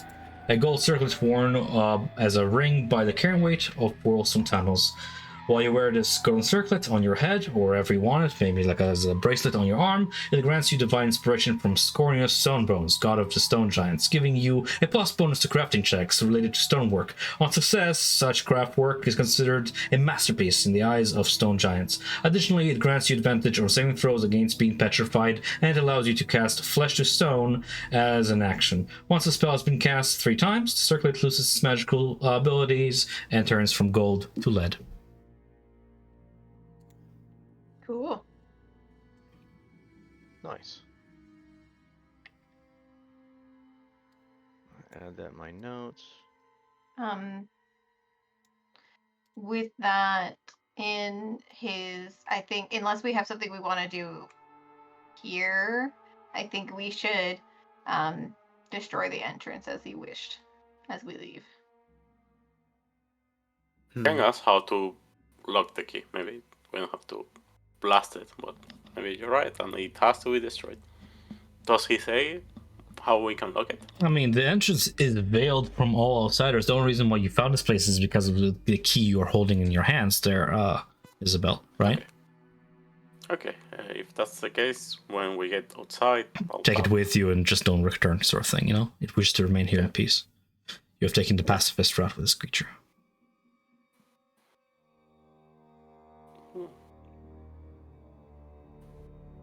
Just making sure that everybody's good with such a resolve as you exit this place and promise not to return. Your magic items come to life as soon as you exit out of reach of those Susur tree blossoms. And I guess we'll pick up session from the entrance to the cave, wherever you guys wish to explore from here. Cool, sounds good. I enjoyed this. I think we did a nice little passive route there with him, and then fucked up some Massive monsters. destruction. Oh, there I am. Hmm. There we are. From here we can take the sewers, or take the long route through the... I don't think we can go up Something the sewers. I Why not? think Glabagul made his way down, but I don't think he could make his way back up. Yeah, Well, that's the because way Jim Jar Shushar. and Shushar Yeah. went. I mean, you guys can go up. I'll be fine here. What's the worst that could happen to me? Don't stand on any let's more not- magic circles. Hmm. No promises. I think we can. I don't really want to drag two incapacitated prisoners up a sewer. I think I'd rather try to make our way back to the mouth of the cave. No, but Same. through the mouth of the cave, we're gonna pass through their land, and I don't want to pass through their land with two of them. To be more specific, he's talking about a Darrow. Yeah. Yes. There was a bunch of Darrow before we entered, and we're gonna carry two of them off. Gonna get a lot of attention. Probably just best if we're able to go through the sewers. Probably maybe more of a direct route. Or excuse me, up above wherever Glabagul came. To the docks. Yeah. I really don't want to go through the sewers. Because I think I'm willing to take the bad blood with the Darrow over going through sewers. Just because it's gross.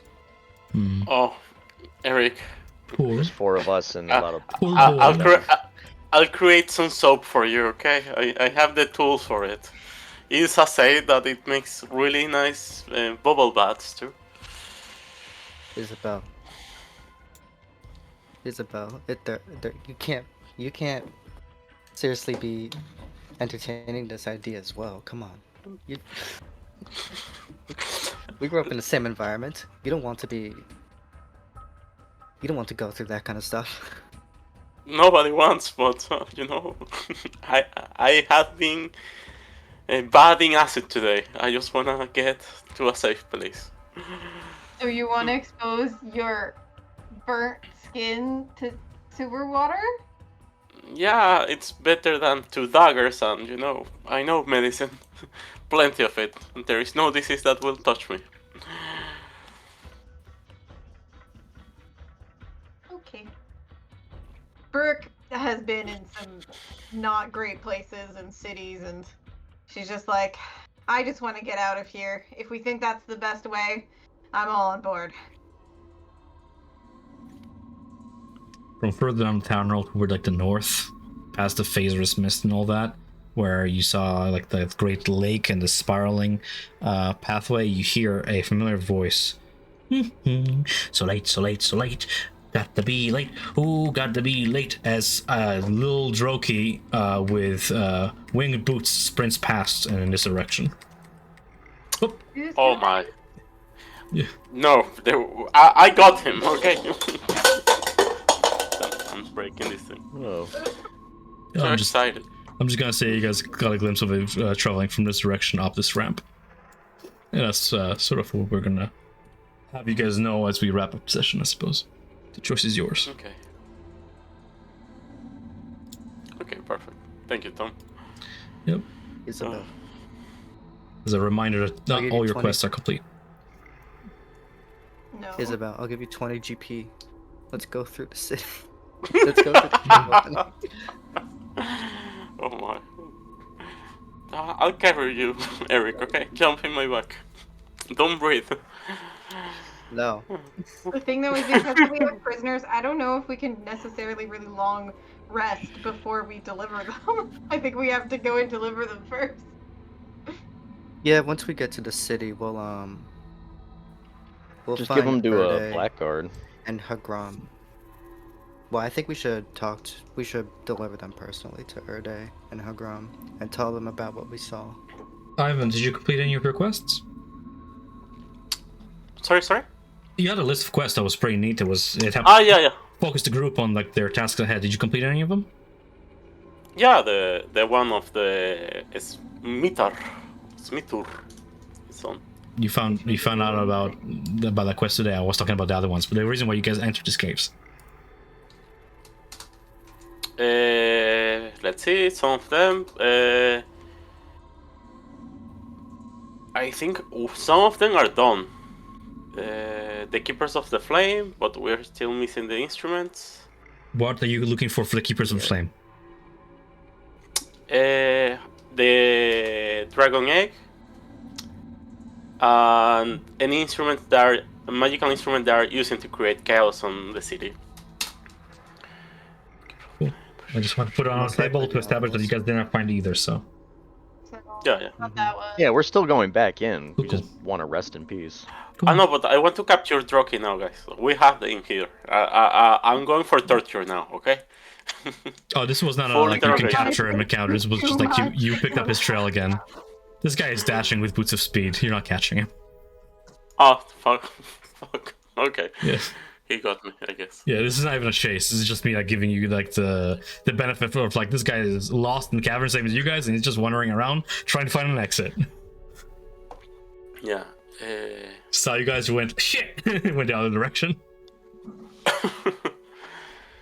Yeah, figure it out. Lava Google is evil. I'll add that to my notes. I failed a wisdom saving throw against madness. I'm sorry, man. And then I rolled on the table and it was like, you attack the closest creature to you. I'm like, that's feasible.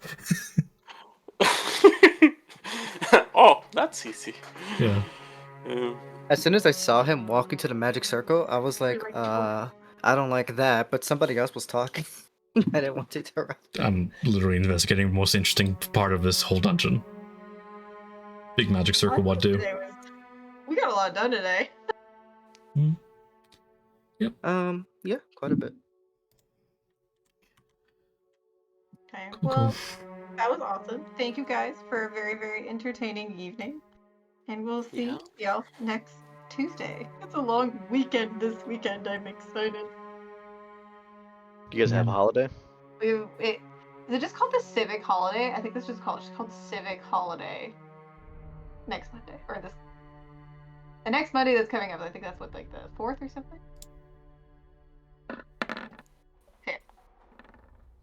Well, that's pretty dope. Enjoy. I'm always a big fan of long weekends. I'm just saving up all my PTO from work so I can just take like weeks off. Nice. Ivan, just so you know, you saved Brooke from losing character. Ah, no, I was sure of that. Like, Yeah. Cool. That Oh, guy yeah. was so scared. That was why I was trying to. That's why I just used everything that I had on the first turn that I was attacking. And I got lucky because I was rolling shit against the first Darrow camp that we went up against, and I was getting beat up by their dinosaur dogs. But So dogs. all of my attacks hit the big dude. They hit where it mattered. Because, oh my god, that guy, when he gets a hold of you, Yep. it hurts. Yeah, I'm gonna get Sanctuary, okay? That thing. It's like he grapples you, and you're stunned while grapple until the grapple condition ends, but you don't have actions to try and escape the grapple. It's like, All holy you can do shit, is that's deadly literally- combination. That's why you have teammates. The quick thinking saves lives. Cool. Unless anybody else has any other questions, I'm gonna shut down recording and turn on my AC before I melt. Yeah, turn your AC on, man. Oh, 54 damage. Yeah. I don't think it's meant to be survivable. Mm, It's definitely you not. have until my next turn to get out of my Oh grasp, shit! or I eat your brain. Yeah. Yeah. It's like the giants from Right. Lethal Company. Don't get caught. Mm. Yep. Well, have a great night, guys. We'll see you next week. Yeah, you Good too. night, Take mate. care. Night, night. For the sake of Good night, expediency, what do you guys want to hand in a quest or just long rest outside and come back to the caves? Actually, I suppose you have like your prisoners with you. I'll have to prepare something for that anyways, because you like live prisoners. Do we want both prisoners? I'm okay killing one. Like, I'm pulling the trigger on. No, on don't the not execute one. important That's just horrible Okay. now. Bring Narok back to the You're so dome. selective with your kills. I'll scorch 3 arrows with 1 fireball. We can't execute one that's unconscious. Yeah, because I'm fighting for my life at that point, but executing like someone who's already basically given up, it's like, I hear well, you. that's just evil. It's still funny. I hear you though. Okay. Yeah. I mean, I'll We put could him also- next to Glabs, okay? He will take care of him. Hmm. We can also just, if we want to be a little bit quicker with stuff, we can just drop the prisoners off, have them in a holding cell, and we can let somebody know and be like, hey, we have 2 prisoners, but we're delving back down, so that way we can continue what we're doing, and then once we finish everything, and if we make it out, we can come back and then do whatever. I don't think they keep prisoners. I was just thinking we bring them back to like Erde Black Skull because they would have information that she would want to know about, and they've been unconscious for a while. Yeah, Oh, we yeah, can go to that's- Black Skull. That's what I said earlier. These guys must be Grey Ghosts or Savants. I think Grey Ghosts were mostly dwarf, but I'm not sure. Yeah, Darrows cannot be Grey Ghosts just because of Okay. the implication of the name Grey Ghost. It speaks to Dwegar, who were cast out of society to become worse than dead, essentially. The living dead. No clan, no family, no life remaining to you. No honor, no nothing, no purpose. You are a ghost walking this earth. You are a Grey Ghost. So they just took that name and made a gang out of it. And you have the Daru, who are... Savant is just a name for the... Well, it's a double meaning. It's any Daru who has innate spell work in their blood or through their education or whatever.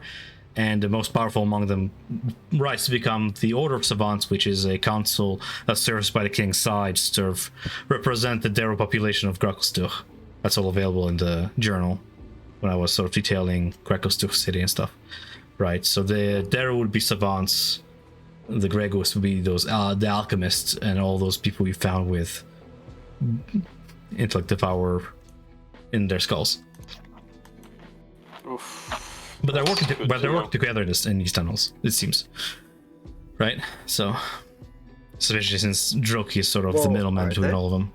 Well, the evidence I present to you guys sort of speak to that because you found letters between them and Droki and all that. But I mean, I guess if you're saying so. Okay, if you think otherwise, you're free to say so. I thought I was making. I was it gonna say obvious. the Darrow had a the Grey Ghosts. I mean, they had the intellect devourers that were controlling them. Right, and he busted just out their slew a heads when we knocked them Ceramorph. unconscious. Another mind flayer. You don't see the connection? Right, but he was being controlled by a Darrow. He wasn't being controlled. They work together. I I wasn't. get it. Yeah. Narok can say whatever he wants. Narok, the man who cast Armor of Agathis on himself, I don't think is of sound mind to be saying any truths that you can deduce from. He thinks he's in control, he thinks he's all powerful, he's immortal, he commands people around, he can say whatever he wants because he's mad, right? Thermorph is a whole other thing. Now dead. I really like. Good night, Good night. Mike. I really like my quest board. Okay, it's so well organized in here. Like It's in my great. notes, it's so awful. By the way, when I say Thermorph, you know what I mean by that word, right? Like the implications. Gotta love it. I love saying words and then people just nod their heads if they're understanding me. Ceremorph means anything that has undergone metamorphosis. Yeah. I Right. get it. Just I was not sure. Meaning what that it wasn't that thing originally. What was it before that is something that you guys can deduce from its size. I mean, a giant Demogorgon, obviously. Oh my! It was one of the giants. Yeah. Oh shit. Yeah. Meaning that there's some mind flayer shit going down here. And nobody commands mind flayers but the Elder Brain. Especially not Narak. Armor Faggot Fist level 1. Do your worst! Fuck, Armor of Agathis is really scary at higher levels, like of level 3 is painful. Like 30 damage. Yeah, I just wanted to put a boss in there that was not something to cough at. Because otherwise the encounters here are like, here's more dare to throw at you. I'm like, they'll die in 2 hits. Yeah, I felt the fireball was like, I'm sending a nuke to kill ants. Yeah. Why not? Can you deal 13 HP worth of damage? Great, you've downed my enemies. Like, so I want to put somewhere in there that's gonna remain and shrug off even a fireball to make you guys throw all you can at it. And he did. 4 attacks later, it said. I also like the elements of mind flares here, changing things up. Because you remember when we were through all this, in our run, it was kind of meh. I don't think you guys even received any answers. You guys just sort of went through these tunnels and then he like, killed. He had factions killing factions, and which was really weird. Yeah, exactly. I was gonna say that. Like, I didn't have this fight. Like, no. Like the Grey Ghost killed the Savants or something like that. So weird. Like okay. the DM does not want you to play the adventure, so he's gonna kill off his own factions behind the scenes. Why? It's weird. Yeah. Damek, now that you are here, did you complete your pilgrimage or it's pilgrimage? Still yeah. Well, it kind of got destroyed. What, your pilgrimage? With all the well, we were making our pilgrimage down here. I'm looking for places to kind of put like outposts, I guess you could say, for Lathander. Okay, but so that got fucked up by all the drow and just every other living creature down here. And then I found refuge with the stone giants. But I think that you also told that to Ginger, right? That you wanted to try to do that in Blindenstone. No? Like make a base for Lathander? If we can set up something. I didn't specifically say I was going to in Blindenstone. Well, if there's the possibility. Because I dropped the hint that what are you eating? Sounds delicious. Top, it's the white cheddar cheese popcorn. I haven't eaten anything all day today, and you're just munching away over there. I'm trying to watch like my calorie intake and everything, but I'm so fucking hungry right now. Right. But yeah, I was bringing it up because if we make it to the top and everything, it's like no one's under any obligation to like go back down, but like I guess it depends on what happens. But if we make it to the top, we need to like, you know, get people to help us, or if we gotta like start a giant fucking war or something, or kill some leader or whatever, I don't know. We might have to come back.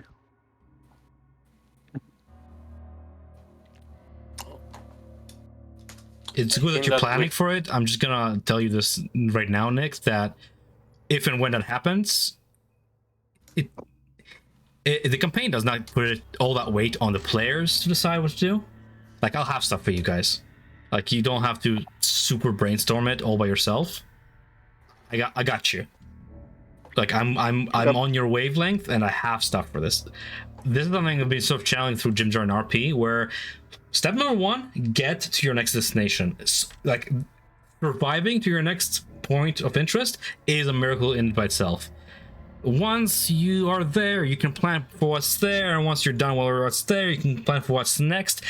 Once you escape the Underdark, that's when you'll have all the time to sort of plan with all the knowledge you've gathered so far. What are the next steps? Planning from where you are now to what to do once you're on the surface is kind of I want to say counterproductive because you have a lot of missing information and a lot of things that are going to throw curveballs at you. As the party sort of already seen with like Sloop de Loop, for example, the party was looking forward to like a Koto village, and then I hit him with Demogorgon. Stuff like that. So the campaign has got your back. Dama doesn't know everything.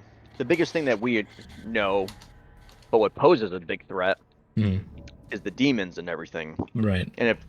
And taking what they said, oh look, there's a Demogorgon. Wow, that's a pretty fucking huge deal. Maybe we should tell people. Because I know the Harpers, but also the Order of the Gauntlet can be allies. And the Order of the Gauntlet, they're like all holy soldiers and shit. So they'd be like, oh, that'd be a cool people to tell. Like, hey, there's a fucking giant problem down there. You guys want to do something? If they don't already know. If they don't already know. I don't know. They're a global organization, and Dundalk sprawls the entire world, right? If this is happening in Dundalk in one place, it might be happening in another place. And you might not be the only agent on top of this. You'll be one of many number united in this cause, right? If you're the only one, I mean, like, if we're operating with knowledge, like, you're the only one who knows about this, then we already know what happens. You report this forward with your findings, and they go, and then they do something about it. If you're not the only one, that's actually a better case scenario, right? But I'm only acting on what I know personally. Be like, all right, cool. There's a demon incursion. Also, what only Nick Let's knows make our personally. way to the top. I'm just telling you, the Underdark it's a huge place. Actually, the area that you guys are playing in, the map I have on my side is like 5% of the Underdark. It's such a big sprawl. So and so are organizations, right, that you belong to, and the module has you covered there. Just so you don't like spend a lot of energy over planning this. I'm not spending any energy. Yeah, I'm just telling you. Yeah. From what Dominic knows, he's like, okay, cool, demon incursion. That's a big problem. There's a Demogorgon. That's a huge problem. We should make our way to the top so we can let people know. And then since we're down here and we're tracing a path back, cool, maybe we can just tell them, be like, hey, take this path or whatever. That's it. Yeah. As far as Ginger is looking at the situation, it's like, let's make sure in the next 2 hours Brooke does not lose her brain from her skull. Yeah, from Big Boy. Yeah. Big Boy. Damn, yeah, like we need to plan for that. If there are more of them. I gave you a potion of psychic resistance, and you guys just chugged it on a guy who was leaving. That made me laugh so hard behind the scenes afterwards. I was sure you were laughing on that. When Darts drank it, I was like, well, that was your one saving grace from psychic damage from Illicids. To be honest, I wish that he died, you know? Like, his brain will have been eaten. Like, I gave Greg the option. I talked to him, I'm like, do you want to do something funny? Do you want to fight the party next session? I won't give you any more details unless you tell me yes. And he said, but I really like Darts, even though he's leaving that same session. So I didn't force him to do anything he didn't want. If he really likes his character that is leaving forever, I don't know. Right? I would have been like, yeah, sure, I want to fight the party. And I would have been like, okay, so intellect devours. One of them is going to teleport into your skull, and you're going to fight the party. And then you're going to die as soon as the intellect devourer dies, because you don't have a brain anymore. And that's going to be the exit for your character. So it's going to be like, you're going to help me deliver forward the horrors of Down the Dark, this mind flare thread below Gracklestugh, this whole thing, and make it bigger, more prominent. That way we're not sitting here scratching our heads like, who's working with who? Are the savants working with the ghosts? Like, I want to make things bold and big. Mind flares. Yeah. Like, instead of fighting Nerak, we were fighting that fucking giant and Darts. Nerak is a joke. Well, yeah, Nerak is a joke. Yeah. I really find funny do your worst. It was quite hilarious. Because I looked at my spell list and I'm like, I have nothing that will be effective to me. Why am I gonna do it? Like, Ray of Enfeeblement. Ooh, I reduced the amount of damage he's gonna do to me next turn. He's nothing without allies, and his biggest ally was slain in 4 strikes from the same character. So I was like, Yeah, he well, got fucked up. he's fighting to the death. What am I gonna do? What's the one thing I can cause the most damage with? Yeah. But it's very Pupito, it's very Sounds Narok. They all belong to the same sort of genre of madmen believing themselves. You know, I have the cult's power, the power of Demogorgon behind my my back to be immortal forever, whatever. You know? So yeah. I'm really tempted to create globes of giant strength and use them myself, okay? I hate having this encumbrance. Mm-hmm. You have encumbrance. You're not carrying anything heavy anymore. You just dropped off the statues. Oh, no. Well, I mean, my weight is quite limited. 120. And it's done. Low skill scores should have No strength consequence. character. Yeah. It's kind of funny how the strongest character in his party is Eric. Rolling 27 on strength checks. Look at him. Yeah, it's fucking huge. Strong boy at the end. I mean, it's Giant Smite, which can be flavored more as, you know, in a giant thematic, but it's kind of funny just looking at him, like, just this anime protagonist energy ass, you know? 27 to strength checks. It's funny to me. It's pretty awesome, but it's funny. I forgot about the rules. Like, melee spell attacks can make unconscious characters, or it's only melee weapon attacks? By raw, spells are always lethal. Mhm. The only thing that you can... Okay. It's easy to remember if you just read the non-lethal attack rules as only melee mundane attacks. Like melee weapon attacks. Okay. Nothing else. No range attacks, no spells, no nothing. I give leeway because, like, what am I losing? By taking away the choice from you. Like, what am I... This is what you guys want to do. Like, I'm not... I don't care if it's a keg. I don't care if it's a horn of gunpowder. I'm disappointed that people are not keeping track of their inventories when they're buying stuff. But I'm not going to lose session time over these little points if you're going to deal damage to a 13 HP Darrow. I don't care. I'm not going to die on this hill. You want to be awesome, you want to make a bomb, go ahead. You destroy one Darrow. I have the rock and a giant. The combat is going to happen anyways. I just wish that when you buy things, add the actual item and read what it does. So I don't have to look it up in the middle of session because it takes time. And I shouldn't be reading your own sheet for you, sort of thing. Gunpowder comes in kegs and horns. And each of those can be found in PHP under Adventuring Gear. Yep. I guess When you sold it to us, you described it as a 20-pound barrel of gunpowder. I figured you meant keg because the keg was the one listed as. What did you add to your inventory? Pounds. Did you add keg or horn? I wrote it as 20-pound barrel of gunpowder. Pounds of gunpowder don't exist in the PHP and have no properties. I cannot compute what that in the rules does if you just measure it in pounds. I need to know what you have. An item from Adventuring Gear that can be drag and drop from Compendium or PHP, I don't care. So I know what you have. If you tell me I have a healing potion and you don't know what the rarity of the healing potion is, I have no way of computing how much it's going to heal you. That's why I need to know if it's a keg or if it's a barrel. If it's a barrel, then yeah, 70d4 or whatever damage. I just need to know this stuff. If you measure things in pounds, I have started improvising rules now. I think I told you 20 pounds because you asked me how much does it weigh. And yeah. I'm pretty certain that's how it was listed. I can look back in the Roll20 chat and try and find it. Gunpowder keg, which is what it's listed as, weighs 20 pounds, but it's not listed as 20 pounds of gunpowder. It's gunpowder keg. That way I know what item you have. There's only 2 gunpowder items in Adventuring Gear list. Telling me 20 pounds of it does not telling me what it is. I can't look it up. 20 pounds. It doesn't come up on my end. Or if you want to gotta take off. I gotta go help my girlfriend with something. Yeah. But I had fun tonight. Thank you for the session, and Yep. boys, I'll see you in chat. See you in chat. All right, have a good one, guys. I'm gonna put a Susur flower in the middle of the. Oops. Yeah. There it is, Susur flower.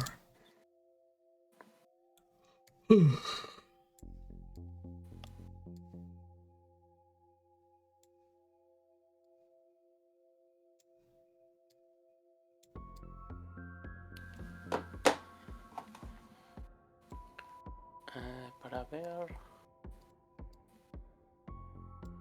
Oh, also for you, Lorian, does Eric has another quest besides going to the surface? Any goal? Not right now, no. Okay. Maybe later. Something will come up. I'm gonna put get a bubble, a giant bubble, so you are not in the sewers. Giant bubble.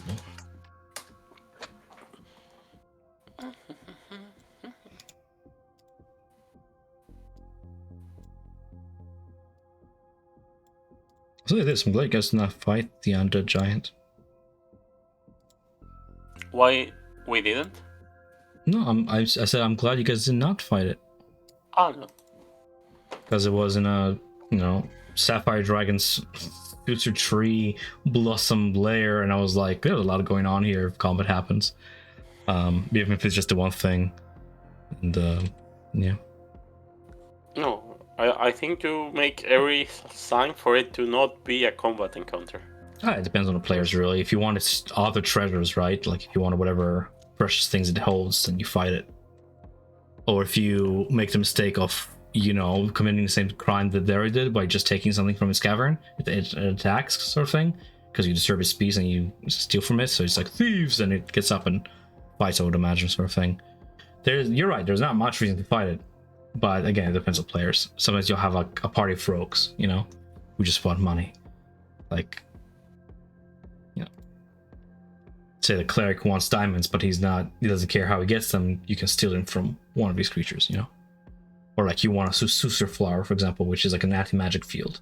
If you played Baldur's Gate, you know what a Susur flower is, right?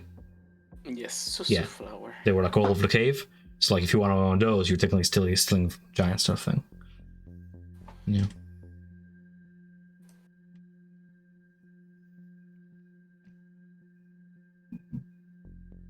But it's a good way to keep phasers away from places. Oh, that's a good one. We can have long rest in here with that. If you don't disturb its work, yeah. That's what I suggested. You guys can have a long rest in the caves if you want to delay hand quest. But whatever the party decides, I don't care. I just need to know what I'm preparing for next session.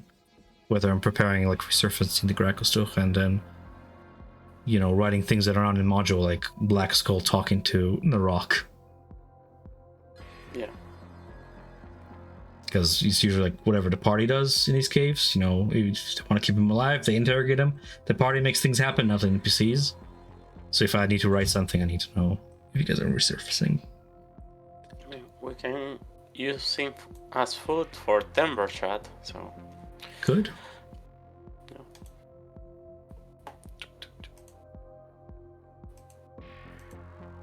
But I don't think the party is cool killing prisoners. It's okay. I get that. I guess. It's not. You're not feeding a Daru to a dragon to get rid of a prisoner. I thought you were gonna do that to like get on Thumpershot's good side. That's what I was saying. Like, yeah, it's like to get some influence with him. Like he gets his. Obviously, the party's not. He can ask what he wants. Yeah. He can ask questions personally and, have a snack. But I don't know if he likes Terror, so maybe he gets offended. Like, oh, small, skinny, and grey. Disgusting.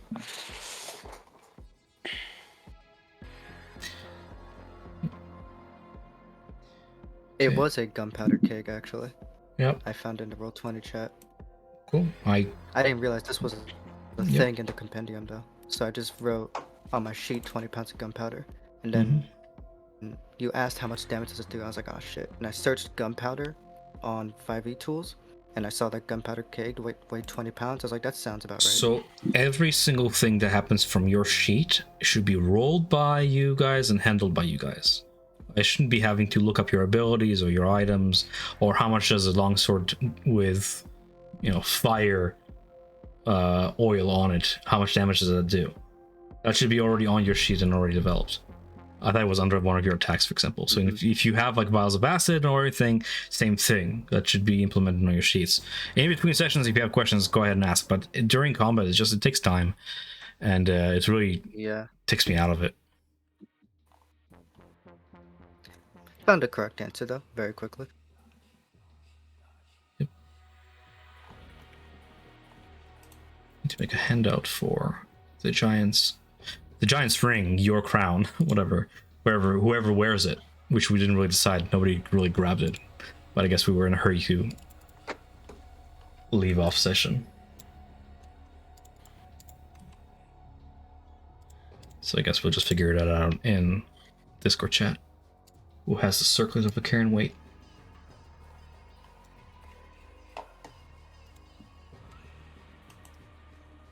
Kind of hard to pronounce its name.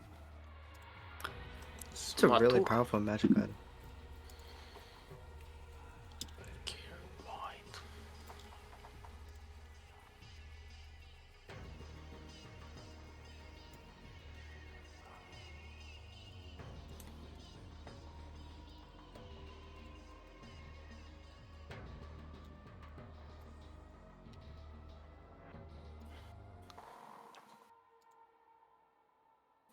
Fleshstone. What spell is that?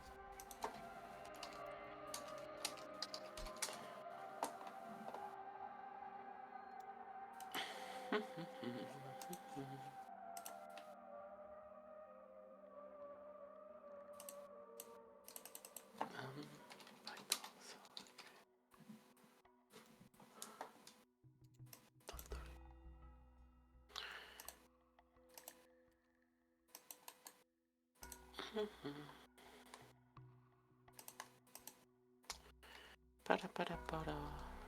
1d6.